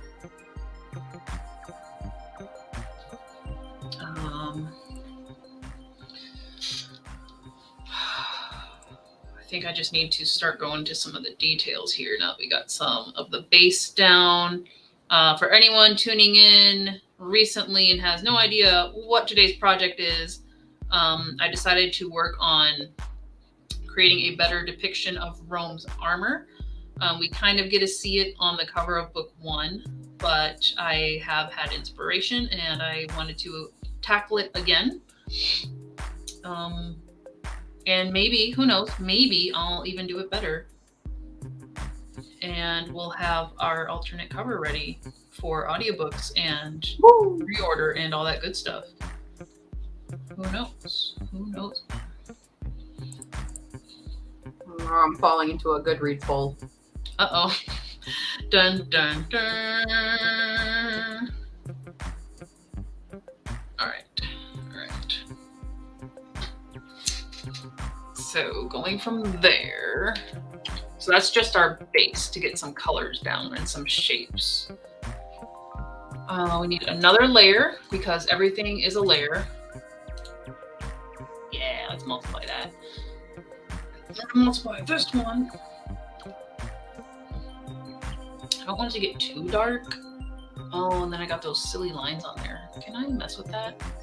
Can I mess with that? Scale lines, filter, adjust, levels, black. Yes, good. Okay, great. Mr. Blinders says I could never draw like that on the PC. I do most of my drawings by hand. And Mr. Blinders hand drew that cover. Okay, and then got to go. I will tune in later. Cool. We'll see you later. Pretty cool. People so talented. So talented.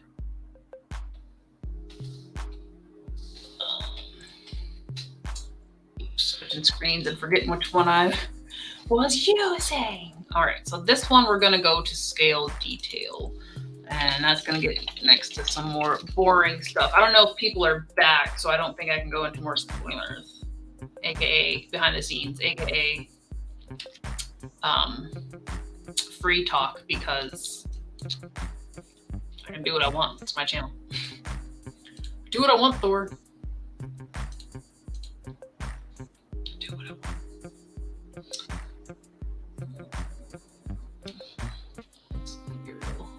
Go up close for this. Can I just... Okay, can I do that? Can I adjust the...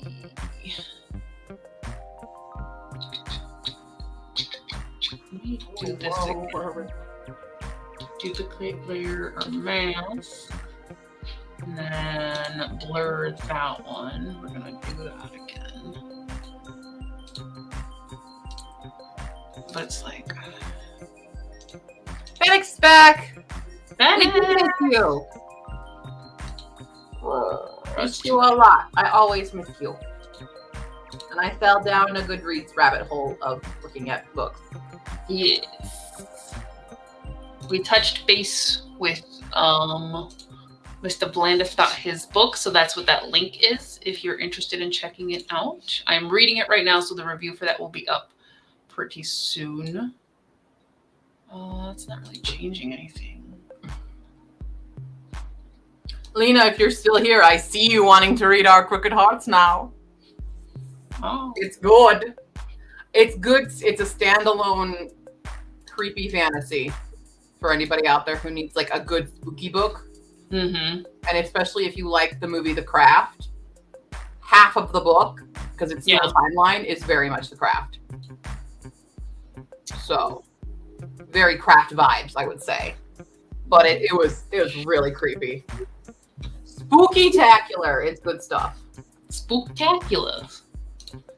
Spectaculars. Sometimes I like seeing when my friends on Goodreads just start liking all the books that I've read. I'm like, yay.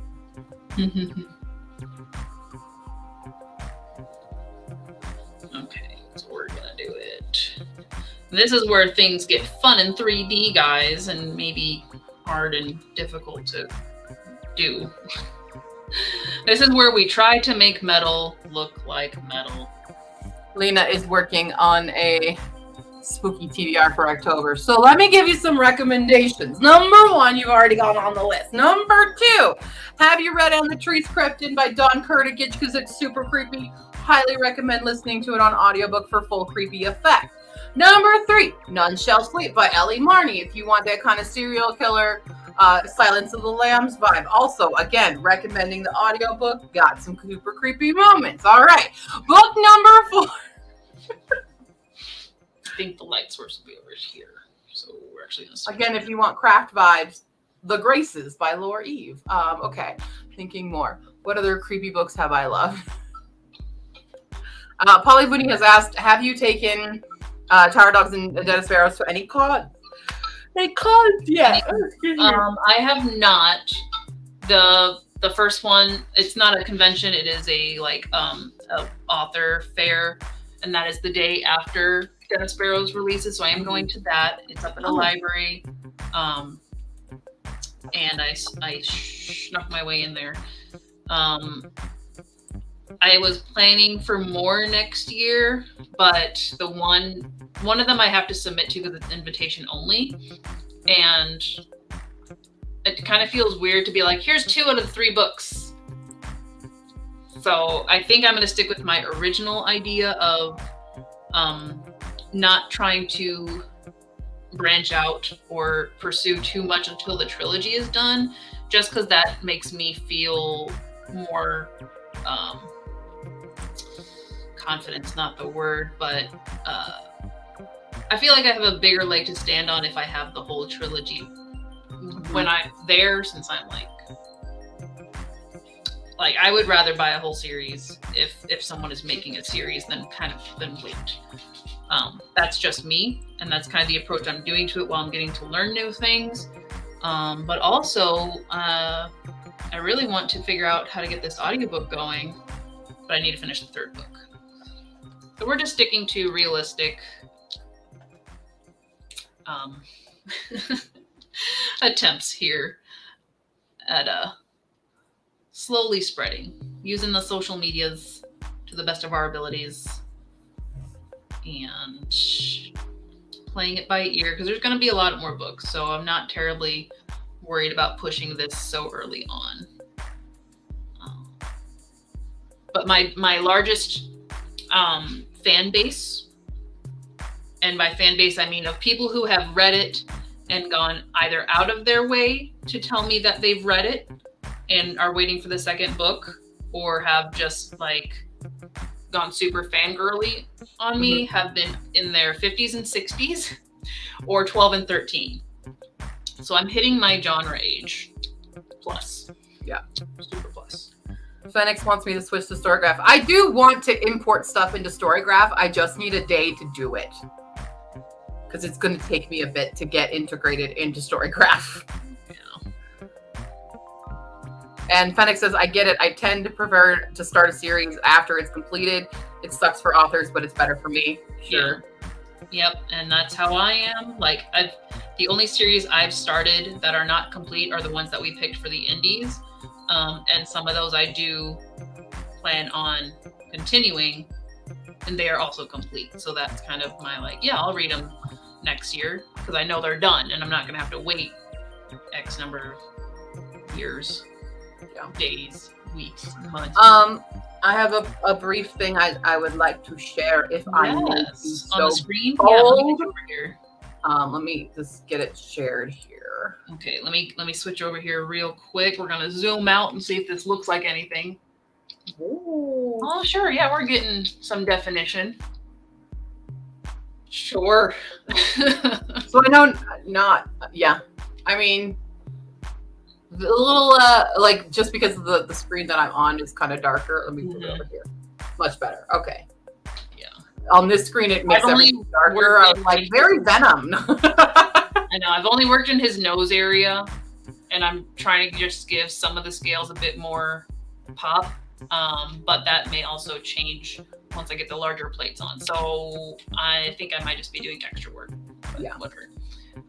So let's share this. Hello. Yes, I know not a lot of people are in Colorado, but if you happen to be, I was invited to a local author showcase October 15th at 1 p.m. at the Woodland Park Public Library. Oh, yeah. There I am. Support your libraries and your local authors. There are a bunch of us. There's a bunch of us going to be there. But yeah, super fun. Wanted to share it. Yeah, for sure. The thing that I'm going to is an author showcase as well. So yeah, I need to ask her more about what do I need to bring? Because I'm like, I'm so used to conventions, and I'm like, what do I need to actually bring? Yeah, it's like, what do you guys actually want? So, there you go. That's all. I just wanted to showcase that. If you're around, yay. Yeah. I was posting it to my Facebook, and I went, I should share here too. Yeah, there you go. And I cannot get anything to work. My goodness. Yeah, and I think this is the part where Facebook is a nightmare. Late down here. And then also some questions here. Polly Pudding says LOTR or GOT? Lord of the Rings. Obviously. Hands down, easy. Yep, I've read them both, and I have no interest in pursuing the world of GOT. Like, he did really good with his political movements, and I really loved the multiple POVs. However, it just, the fourth book was sludge. It was so hard to read. It was all the boring POVs.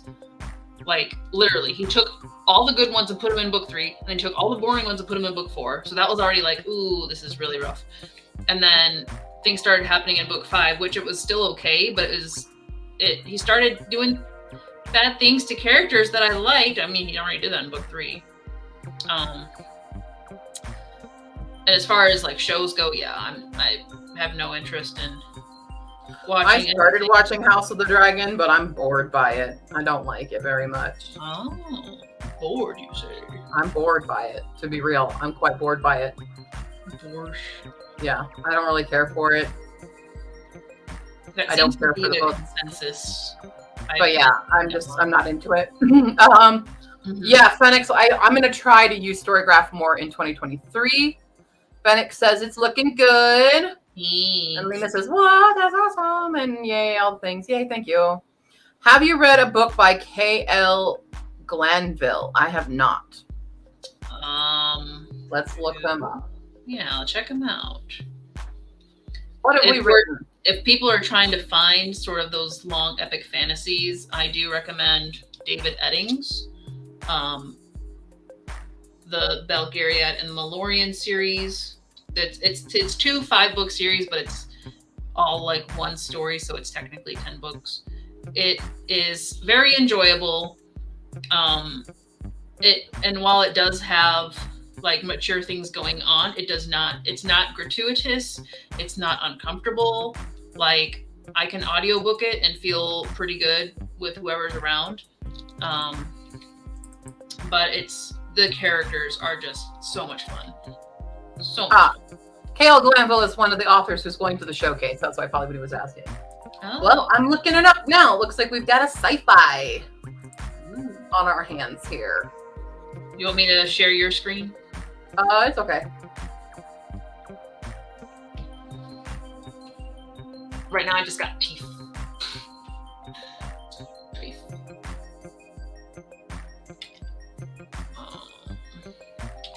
I'm not sure I like the description, and it's purely because the description of it is told in first person, and it's like the character is talking to the audience. So I'm not a fan of that device. Style. Yeah, that narrative device. It's not my favorite thing. But yeah. Now, if I want my light source, we're just gonna we're gonna put some pretend luster on here just to see if we can get it looking metallic. And then it looks like there is another, but she has another book that is more fantasy.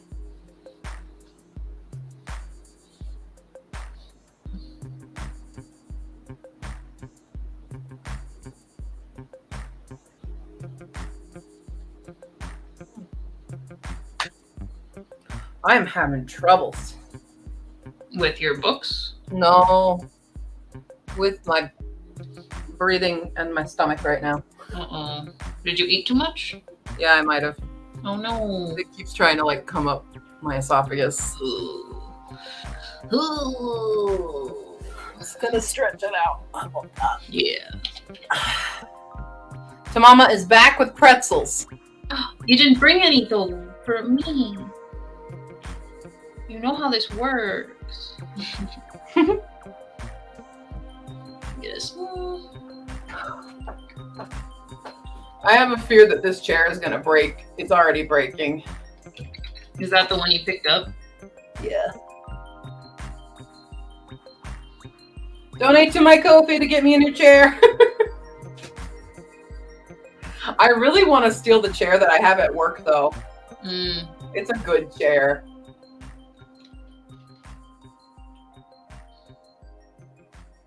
All right, so I obviously have not finished, but I just wanted to play around with some luster effects to see if we can get it looking a bit more metallic-y. Less stone, more metal. Well, I still kind of want it to be a combination of stone and metal, but I want it to definitely have a feel more concrete. Yeah. That's I have a funny story to tell you all. I forgot about this funny story. Do you guys want to hear a funny story today? Sure. While you're working on that? Yeah. Oh, where did it go? So, I have a coworker whose name is Gabe. Abe? His name is Gabe. Okay. And I had received this like work order stuff, and I needed to call Gabe and be like, "Hey, can you go back to this location real quick?" Right? Mm-hmm. And so I call Gabe. And I'm like, "Hey, Gabe." And he goes, "Hey, Steph, what's up?" I'm like, "Hi. So were you just at the Panera?" And he goes, "What?" I'm like, "The Panera at Hamden. Were you just there?" He's like, "What are you talking about?" I'm like, "You're yellow on the calendar, right?" Because they're all the technicians are color coded, and Gabe is supposed to be yellow. Yeah. Like, what are you talking about? And then I realized I called my friend Gabe, not my coworker Gabe. Awkward. And I'm like, "Oh shoot! Hi, how you doing? Doing good." I felt so fucking dumb. Like I could not. I have two Gabes in my phone, and I didn't realize I pressed Arizona Gabe, Fee's friend Gabe, and not my coworker Gabe. Oopsie. I was laughing really hard. I cried. Because, like, can you imagine just someone calling up and going, "You're yellow on the calendar, right? You're yellow, aren't you?" Gabe was very confused. Like, "Why are you asking me if I'm yellow?" Right. I'm like, "What are you, green? Are you purple? Which one are you?"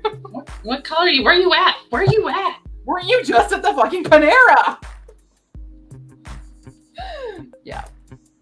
So that's my funny, stupid story of the day. This is why when I came in here, guys, my brain's frazzled. That's the kind of day I had. Stuff like I don't remember if I told you guys this on any of the streams, but must have been the weekend when I was working. Or was it Monday? It was Monday. Okay, it was yesterday, so nobody knows. We were super busy, and I was on autopilot, and I was at the register, and I had a call for a supervisor to override it so that I could do a refund. And usually, we pick up the radio and we're like, "Can I get a soup?" or whatever we have to say. At the same time, I was also asking a coworker on the right process to ring somebody up because I hadn't done it for that particular thing in a while. So I was already putting myself in too many directions. So when I picked up the radio, I said, I said, "Our department," I'm just going to give us a random department, "bakery, can I help you?" on the radio instead of calling for help. But it was such a smooth transition because I'm just like, yeah, is that how I do the thing? I do that and the slash and I put the number in. Okay. And I pick up the radio, "Bakery, can I help you?" And like everybody just goes quiet. And then, of course, I realized I did my phone call answering instead of the calling for help. So, and I'm thinking this went over the whole store because Right. I radioed out for help. So, barely able to get my words out because flustered. Yeah. Then I'm like, "Actually, no, just send a supervisor." And they're like, "Send a supervisor where?" And I'm like, "It's a bakery." I'm like, "Send a supervisor." So they come over being like, "What's the problem?" And I'm like, "I'm sorry. Just do the normal thing that we do." And they're like, "No." Yeah. Um, I mean, at Whole Foods, I had to do so many intercom things that Yeah. I fucked up so many times. Sometimes you have to do the closing announcement, mhm. and that killed me all the time. Mm. One of my friends rapped it. One of my coworkers would rap our closing announcement. Okay. It was pretty funny. All I right. do miss working at the Pearl store. That was a good experience, but working at the Lakewood store was the bad one. The Pearl store had a good time. Good times. Yeah. I should have never transferred. That's a regret. Bad times. Yeah. Don't transfer where you like it. Da-da-da. Mm-hmm. Yeah. So yeah, yay. We also had a off day. A fun off day. Phoenix is laughing so hard. My dogs are riled up. That was some good medicine. Thanks, you too. We're happy to share our disaster Well, you lives. should have been there because Yeah. everybody else just started laughing at me. I'm beat red, just being like, just send help. One of my coworkers had to do it once on a Whole Foods and ended up accidentally cursing all throughout the store. Oh gosh. Like they were trying to say, they kept fumbling over what they were trying to say, and then they just go fuck, and they try to do it like out of the phone, but it definitely picked it up. Oh. So Well, at the whole of Whole Foods, hear someone go fuck. excuse you. Oh my gosh. Yeah. But then I'd like to have fun with it. Like I ran the holiday table, and so I would do like crazy voices to get people's attention when their order was ready for pickup at the table. Oh, So I would be like, Attention all Whole Foods shoppers! Johnson, your order is ready at the holiday table, and do it like that. Because you kind of have to do it. to so get people people's pay attention. Yeah. Yeah. Especially in a large store where nobody is listening. Yeah. Unless And it's a lot of sound something because they it's shouldn't be filled with listening people to. in the holiday season. Like, yeah. Oh yeah. Oh yeah. Oh, This yeah. is gonna be a long project. goodness. Oh yeah. I knew this would take a while because when every tutorial I saw for scales was like, and you have to go over each one, I was like, gosh darn it. Gosh darn it. Just give me an autofill. But no, we have to do it. We are farmers. Bum, ba-dum, bum, bum, bum, bum.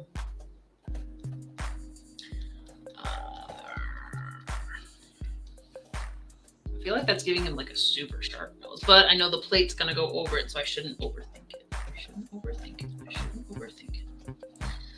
Guys, you're supposed to not let me overthink it.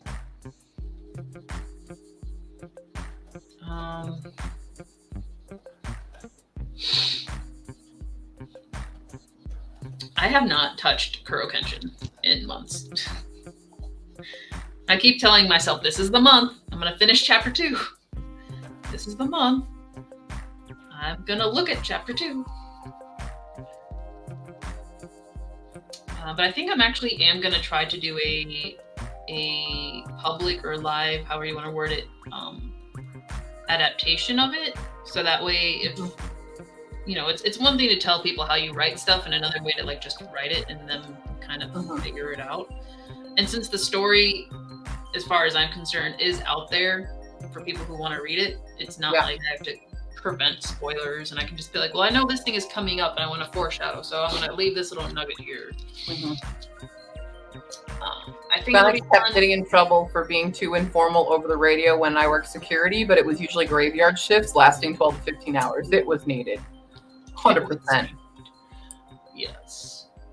Oh, he's got such a bony nose. We're gonna put large plates.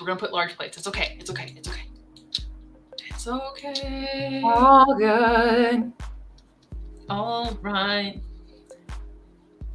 Book 3 is gonna be big. Dun-dun-dun. Da-na-na. Dun, dun, dun, dun. This whole stream, Yeah. I've written 243 words. Well, I keep distracting you. Also, I'm trying to figure out how to play this out. Which this is the dystopian. Yeah. Gotcha. That's a rough one. Like, The I world have to could end at any determine moment. how much longer I want to prevent my characters from getting to their designated shrine, Right. and how exactly, like, this is one I'm not entirely sure how I want it to end. I mean, it could not have a happy ending. Well, it's not necessarily about the happy ending part, it's where do I want to leave it off, because it's going to have an open ending, Yeah. but where do I want to put that open ending is my query. Your wish. Yeah.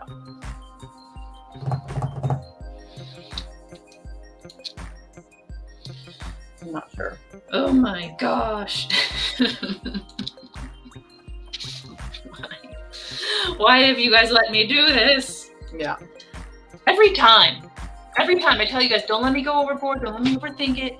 Here we are, 3 hours into the stream. That's okay, because like I go to Tycho stream sometimes and they're very detailed with everything they're doing, and it's kind of mesmerizing to watch. Oh, I'm glad somebody's enjoying it. I'm not enjoying it. I'm just like, oh god, I've created a monster. When do I stop? Right. When do I stop? When do I become the monster? I wish Canva, I decided to move on to Canva a little bit, Mm-hmm. and I'm kind of annoyed that I can't select all of these at once to make you working them a color. I mean, I can select them all. But you can't make them all the same color at once. Yeah. Yeah. It won't do it. Even if I'm selecting like the exact same thing, Yep. it won't let me do it.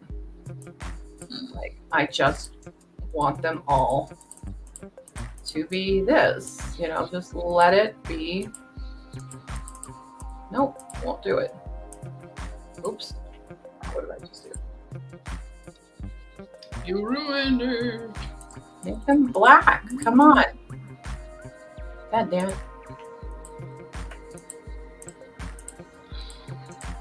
Yeah, my drawing tablet is much darker than my screen on my computer.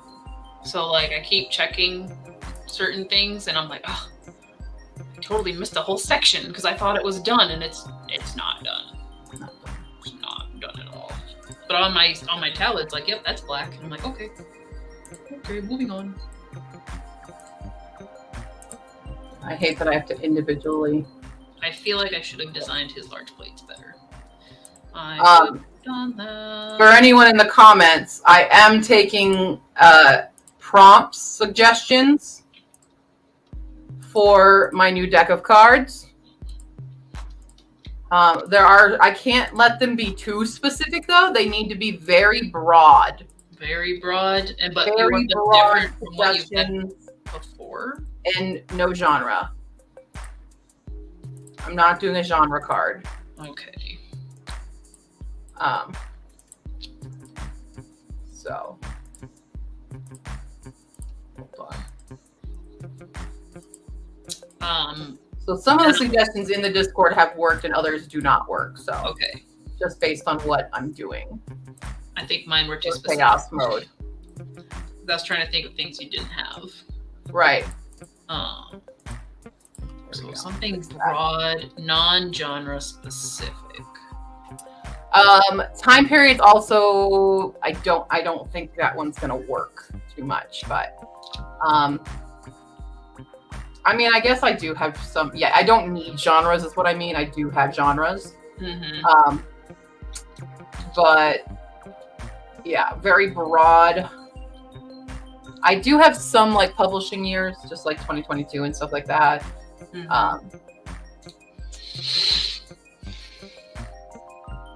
Yeah. Few examples. I have like deckled edges. What's deckled edges? Oh, let me grab one. Who's got deckled edges? Let me see. Hold on. Anybody deckled? I'm getting distracted and you go back to home. Detail. Anybody deckled? Wow, none of Is them. that where it's not straight edges and it's got the like weird? Yeah. Okay, They're not even cuts. gotcha. That's a deckled edges. Gotcha. I know what that is.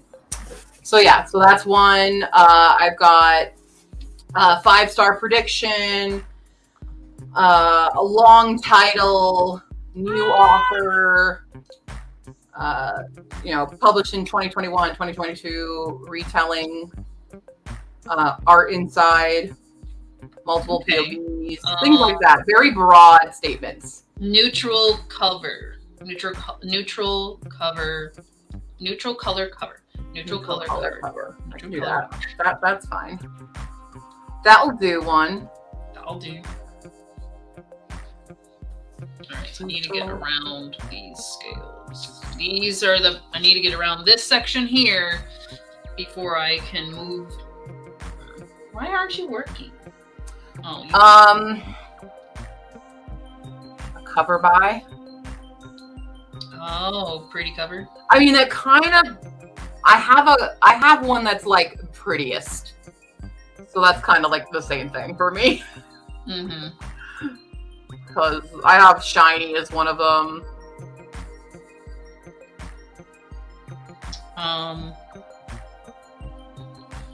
Do you have many books that are like not your cover picks, or are most of the ones you have physical copies of? Pick Like, the ugliest one, the ugliest cover. yeah.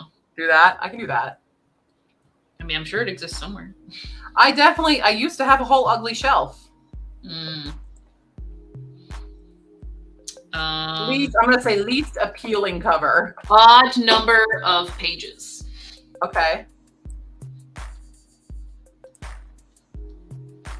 Which I feel like most of them want to be ending on an even number. At least I do. So, like for actual page count of story. Okay. Odd size, I don't think would work.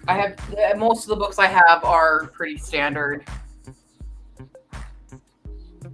I wish I could tell you exactly how the game was working to make this easier for you guys, but I don't want to spoil the game. Come on, it's spoiler time. This is the spoiler stream. I'll let you guys decide what color cards I use, though. Okay. What color of the Astro Brights should I use for the base of the card? Standard Roy G. Biv here. I'm partial to blue. You're partial to blue. That's one vote blue. But I feel like your favorite color is orange. What? I said your favorite color is orange. That is true. My favorite color is orange. Listen, aces are biased with colors. I know. There is purple in here.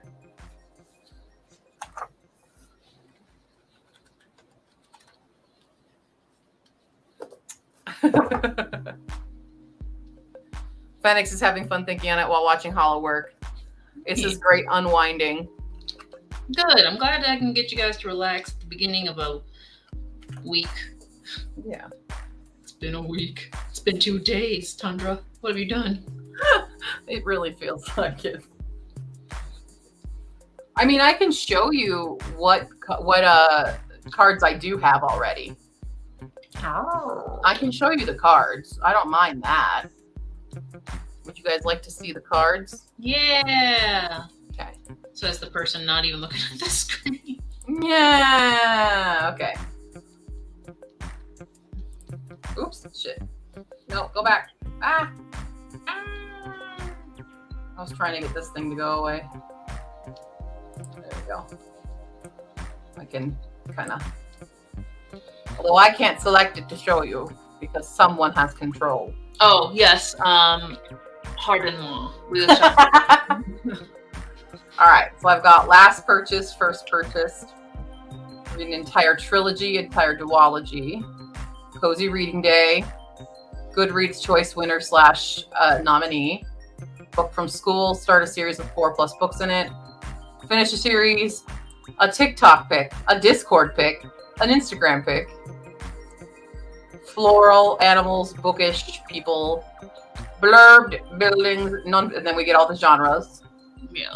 Indie, middle grade, more genres, no, the, of, at, etc. One word title, beginning, queer, multiple POVs, art inside, shiny, weaponry, symbols, anthology, retelling, 2023, 2022, 2021, 2020.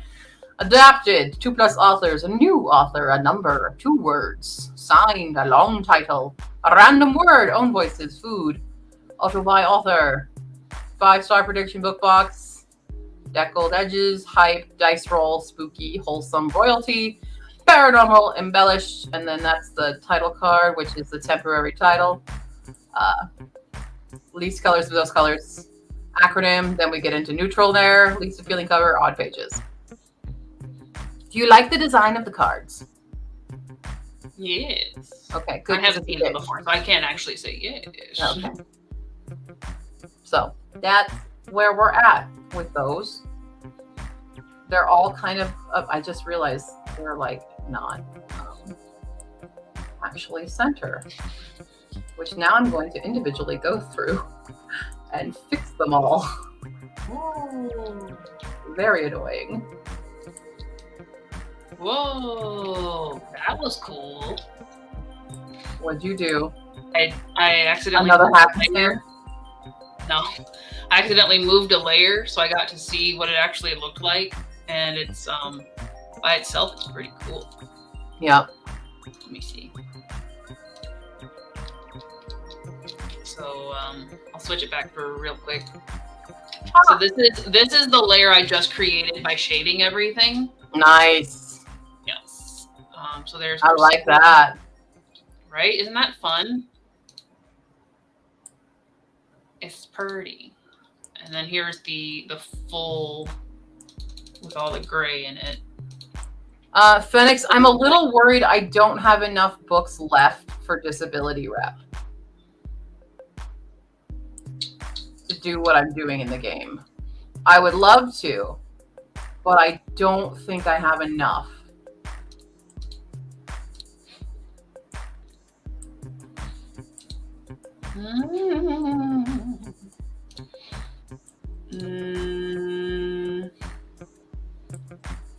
Now the real test, but I'm gonna do this thing real quick here. Mama, the odd pages counts to the last marked page. So wherever that book ends on, when I flip it open, that would be the odd page.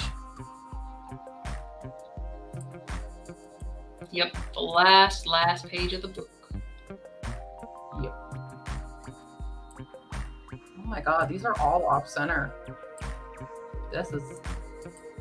I didn't even realize how off center these are.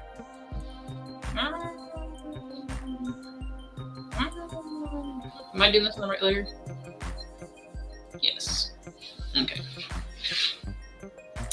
So test number 1, because when we want to make stuff pop, we put it on a black background. Contrary to popular belief, because white is just so white. Yeah. White is so white. So white. Yeah. Here's the background now. Yeah. Again, Phoenix, I'm sorry. I just don't think I have enough for that one. I really... Okay. You guys want to be in the know of the rules of the game? I feel like I have to tell you it in order to do this. I think if this is like a live stream exclusive because only 3 people are here. I feel like that's fine then. Okay. Just don't tell anyone. You guys are the secret staff now. Never. Secret staff. There we go. So what I'm doing is I am randomizing all of the books that I have and just throwing them on my shelves, right? Mm-hmm. So there's not going to be any order to what's on every shelf. It's literally going to be just randomly put on.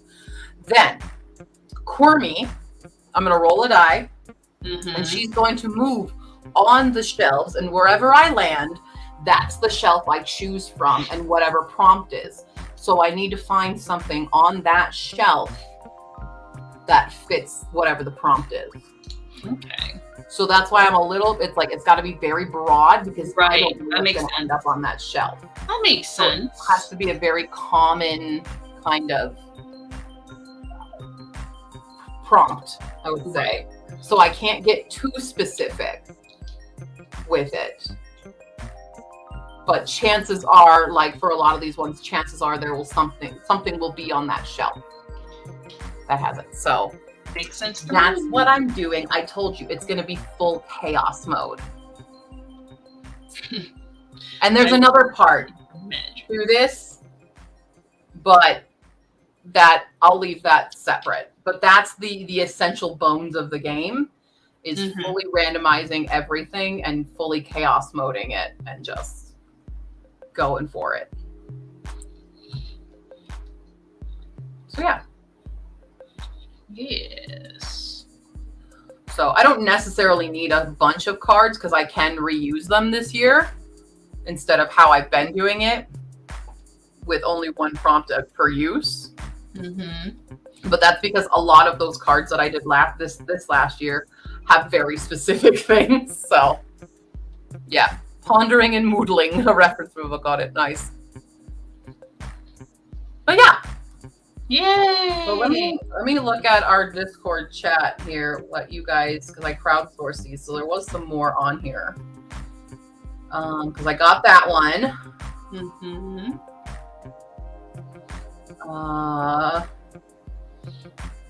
I do like this. You forgot what it was about, and the title doesn't help. So I think I will be like, forgot what this one is. Mm-hmm. I'll put no idea. That's gonna be that problem. idea. What was this again? I do like that one. I do have Yours Reaches Purpose. Male author. I guess I could do that one. That's fairly broad. Male author. I mean, I predominantly own a lot of female ones. Mm-hmm. Mythical creature. Hold on. Did I already do a mythology one? Did I make a mythology? I have paranormal.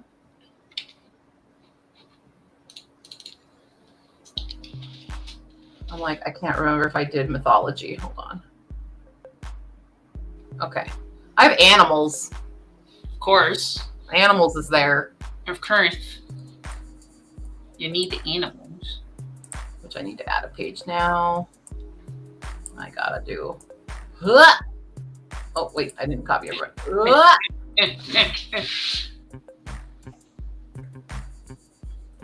Now I can just do. I could do mythology. We'll just do a generic mythology one. That'd be fine. What were the other ones that were suggested? It sparks joy. I don't have enough translated. I got that. Oh, there. Ugliest cover. Nina suggested that one. Mm. I already have I don't have enough of the memoir stuff. Retelling I already got future. I could do friend rec. That would be fine. Or we just do recommended instead of just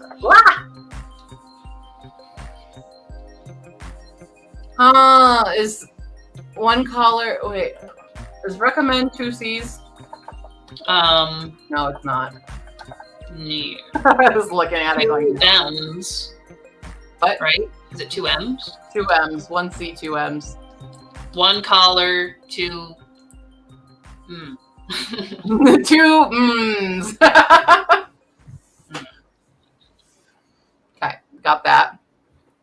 My brain tends to be specific. This is upping the challenge for me. I know I'm really good at all the specific ones. Okay. And see, there's another factor to this where there's other very broad prompts that I can't use either because of the other part of the game. But yeah. This is what I've labeled the game Shelf Hopper, but I'm not sure if I kind of want to change the title. Okay. Cordy's quest. I mean, I feel like I need to play the chaos role in this, being like shelf of chaos or something. Mm, TBR of chaos or something like that. But Right. temporarily, just so I could get my backside of my cards, I wrote it as shelf hopper. But, so if you think of names for the game. Mhm. I mean, I'm still voting Cordy's quest. Just saying. Yeah, it is my working title. Yes. My working title is shelf hopper, but it's not the official.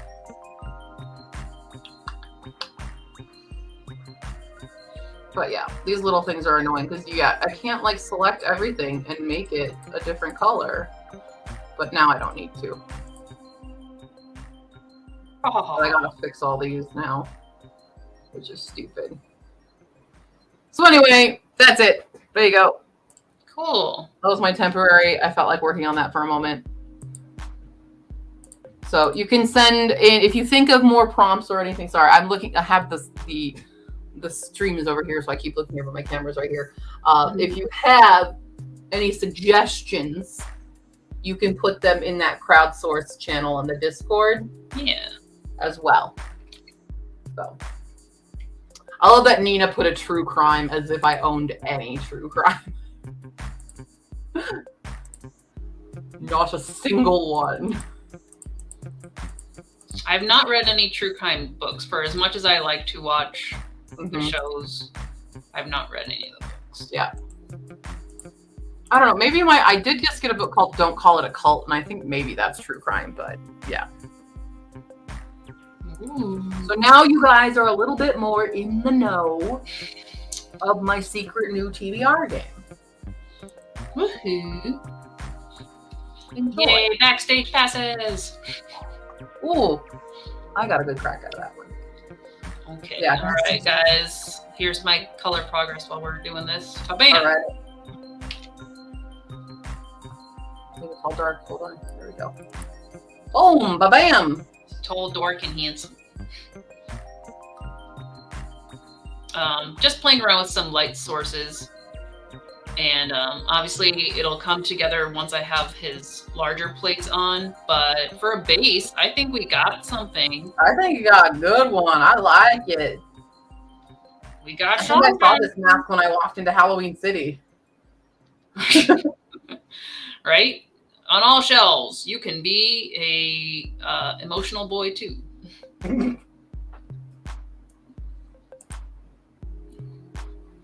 The boy just needs some moisturizer. Well, he needs more than that. He needs so much more than that. Oh gosh, his struggles. I don't even know, like, because I have a decent family life. I do not know where the struggles of Rome have come from. He has got so much going on. You just live for the drama. Which I don't live for the drama. And it's like, poor boy. Going through it. Alright, so that's where we're getting at. Oops, that's not what we want. That's not what we want. We're gonna do that. We're gonna put it back on the white for now because I want to try to start visioning it. See if it's because I'm gonna have to mess with some color layers. But we are getting close to 11, so we're just gonna pop open.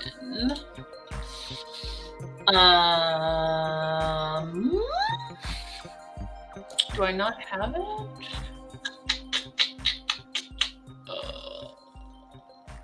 Would it be under? Is it the whip? Whippity doo dah. Whippity boom boom. I said open. Open the file. No, not respond. Okay, so here's our old situation. Control. You're not all one layer. Are you one layer? You are a layer. You're a layer. How am I gonna do this? Okay, we're going to pray. I think this is all in just one layer. So can I copy that group over here? Oh, I can, and I did. Oh, I have another done work story for you guys. Definitely darker. So I've been given a new laptop, right? Mm-hmm. Because I'll be very mobile in my new position. And they asked me, because they had to go take it to corporate to get it all programmed up and stuff. Mm-hmm. And they asked me what password they want. So I wrote down what the password I use. Now, this password has the word duck in it, right? Right. Okay, so the word is duck. I didn't state it. Somehow, through the chain of them setting this new password, they decided to ignore that word and decide that, oh, naturally, she didn't write duck. She clearly wrote Dooku. What? That's not where I saw that going. Right? I know, you would expect something else entirely. Yeah. But yeah, they wrote fucking Dooku, and now I can't change that password. So is it D-U-K-U? Yeah. It's not even the correct spelling of Dooku, if we're going Count Dooku. Right, if we're going Count Dooku. Which, like, based on the rest of the password, I'm like, okay, I can see why they might think. But also, maybe if you're questioning it, clarify. Call me. Like, is this what you meant to write? And it's like, yes, this is what I meant to write. But yeah. I'm really mad now that my password is not my actual password, and I can't get it to change. Super fun. Oh gosh, why did they make it pink? Zippity Doodah and 59th Street Bridge Band, aka name of the song, please. I can sing it, but I can't remember the name. To stay awake on the way home from 16-hour shift after my radio dies. I mean, I know Zippity Doodah. I don't know 59th Street Bridge Band. Zippity Doodah, zippity yay. I know that. Right. Alrighty. So I do want to keep closer to this color. Again, I'm not done because I still have to do his larger plates, but we're not going to have time for that tonight. So we're just going to investigate. And I'm doing it while you guys are here in case I forget what I did. I can come back to the live stream and be like, oh, I just changed that layer to that. Duh. Duck, duck, goose. Phoenix, I do not know any of them off the top of my head. Sorry. First guess is that would take that down, but I need that darkness. Okay. If I select this shape, I have to have the layer on, selecting the shape, turning that off, playing at the top.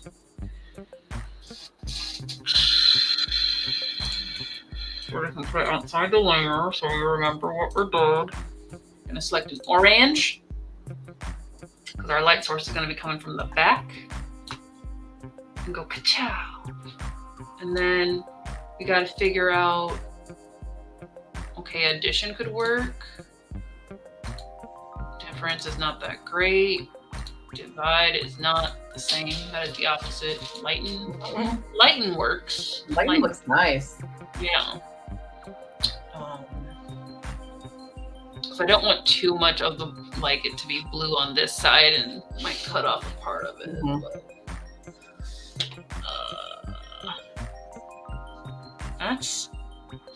that's not necessarily close, but I think it's lighter.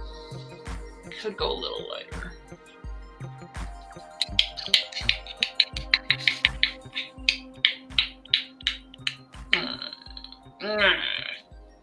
We'll have to see, I think. think it's too early to. I will, Phoenix. I'll look it up. It's too early to tell. It's too early. I just don't want to interfere music and sound with it here. Yeah. But I will look it up.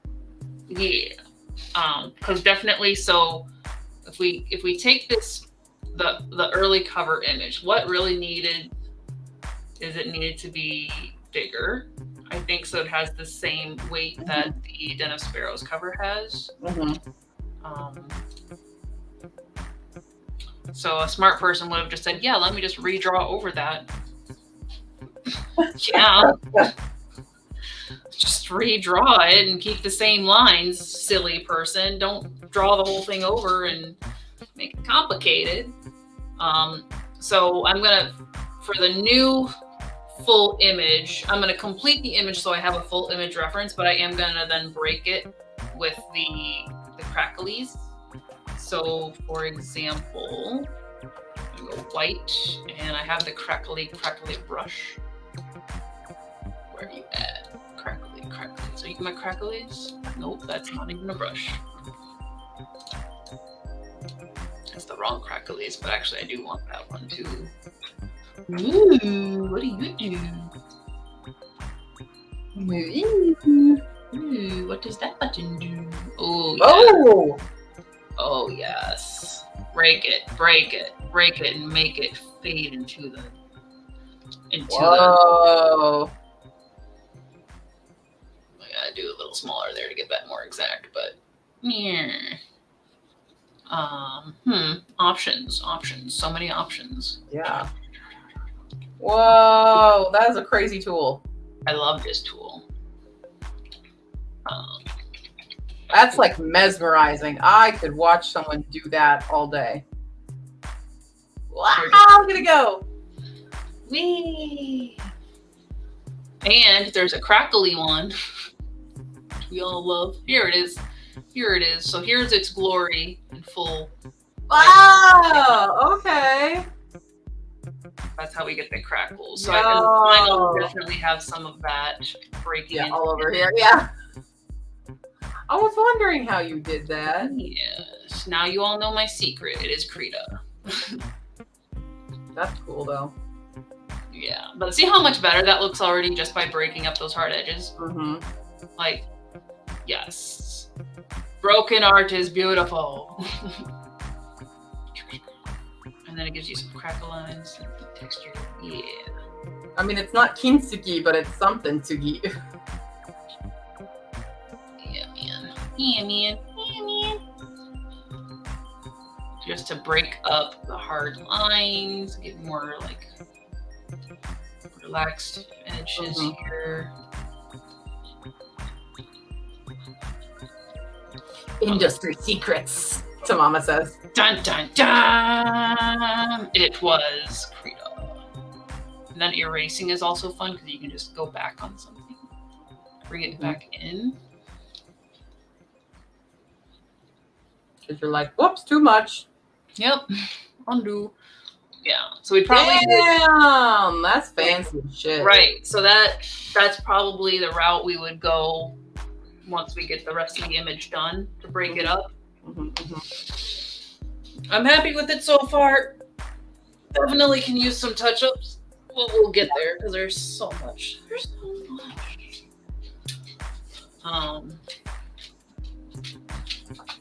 So yeah, that might be whenever it's done, the pre-order bonus image / can I make it into a dust jacket? Just need to get the sizing. 8.5 tall, 13 inches, just under 13 inches to get a wraparound maybe. Anywho, yeah, so that's where we're at, guys. That's where we are at. Working on what could be the updated cover. Oh, I don't think it's gonna. I'm gonna make it in time because I need to order for my book fair and stuff like now. But it'll definitely come out as an option. Yes. Yeah, looking at it from far away is much better. Oh, I'm glad it was very relaxing. Awesome. Yeah. And then you were talking about music and stuff, and I got lost. You're good. I have to look up a song later. Okay. Alrighty, so we can stop sharing that. So if anyone's coming in at the end, haha, you missed it. At our 3-hour mark, you missed it. You missed it. Too bad. No secrets for you. No secrets. All done. Hold on. File save as version 2. Save it, please. And then, oh, that can't go all the way back. That's kind of sucky.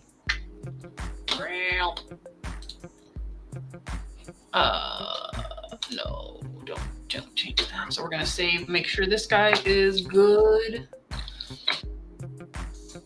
Save that as a JPEG so I can share it and be like, look what y'all missed. That's right. Trade secrets. Trade secret. Secrets of the trade. When you're self-taught and you're probably wrong. I swear, they know how to do it so much better and faster. But that's okay. Okay, saving it. Did I save it? I saved it. Okay, close it. All right, Phoenix is gonna go read a bit. Yeah. I also need to get reading done tonight. Me too. And writing. Yeah. I'm gonna probably be writing at this. But thank you guys for tuning in. It's Yeah. always fun when we have some back and forth and can get the people happy. And Yeah.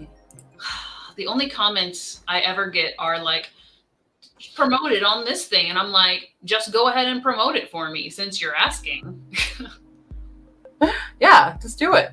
Just guys, you're halfway there. Do you need my permission? Okay. I have given permission.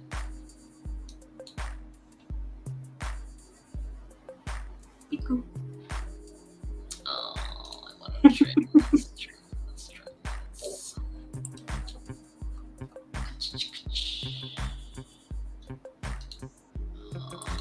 No, discard.